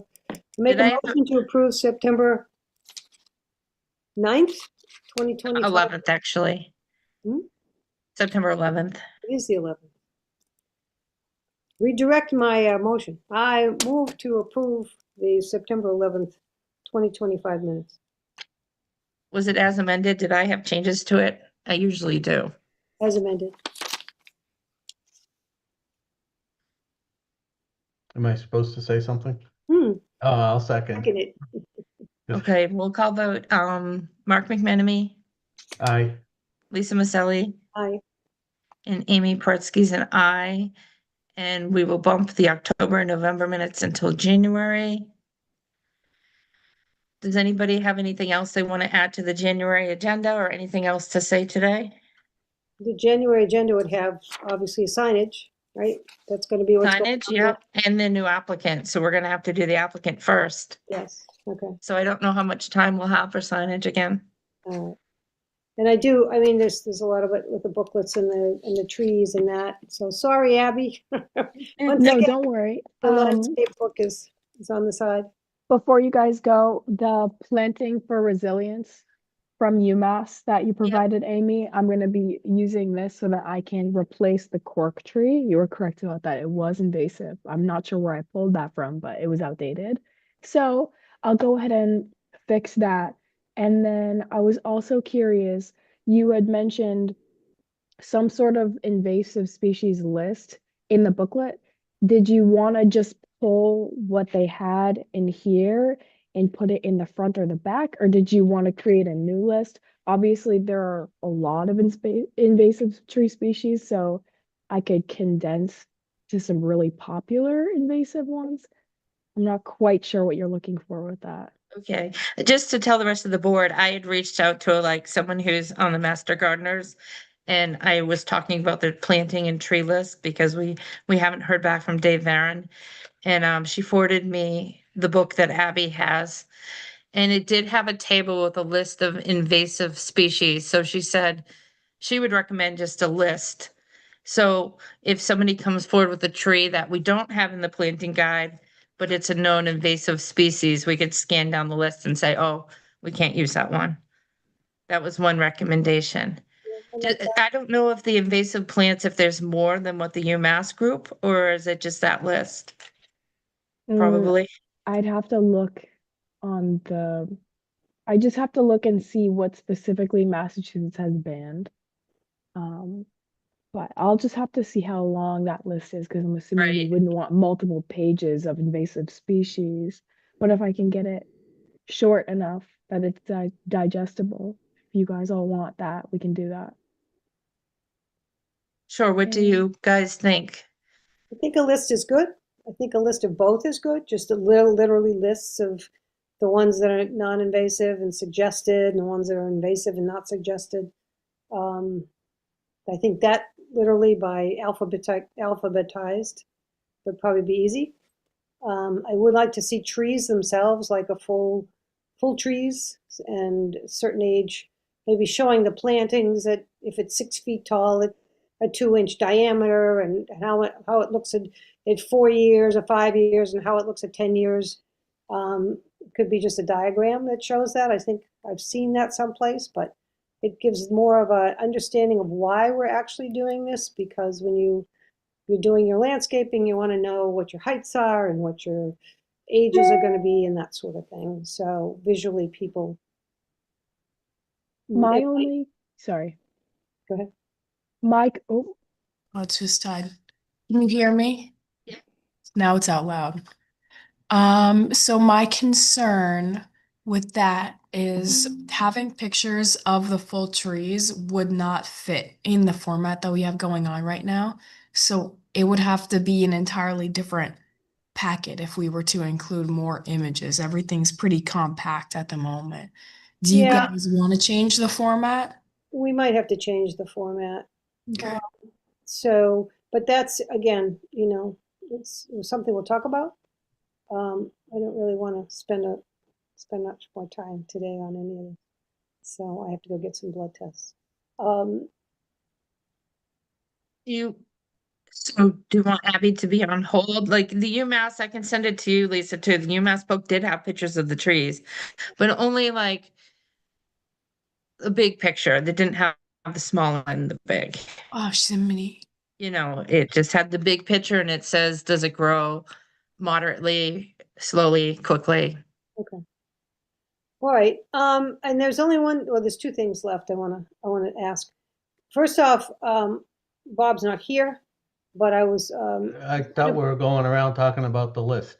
I didn't, I just Yeah. saying, I'm sorry. besides the list, I think we should also include a link to the master list for Massachusetts, oh, because there is a list Okay. on massnrc.org. NRC? Yeah. Okay. So although maybe it- if we can't put them all in, we'll just say, see the link. well, it also goes into insects too, so, We don't need those. yeah.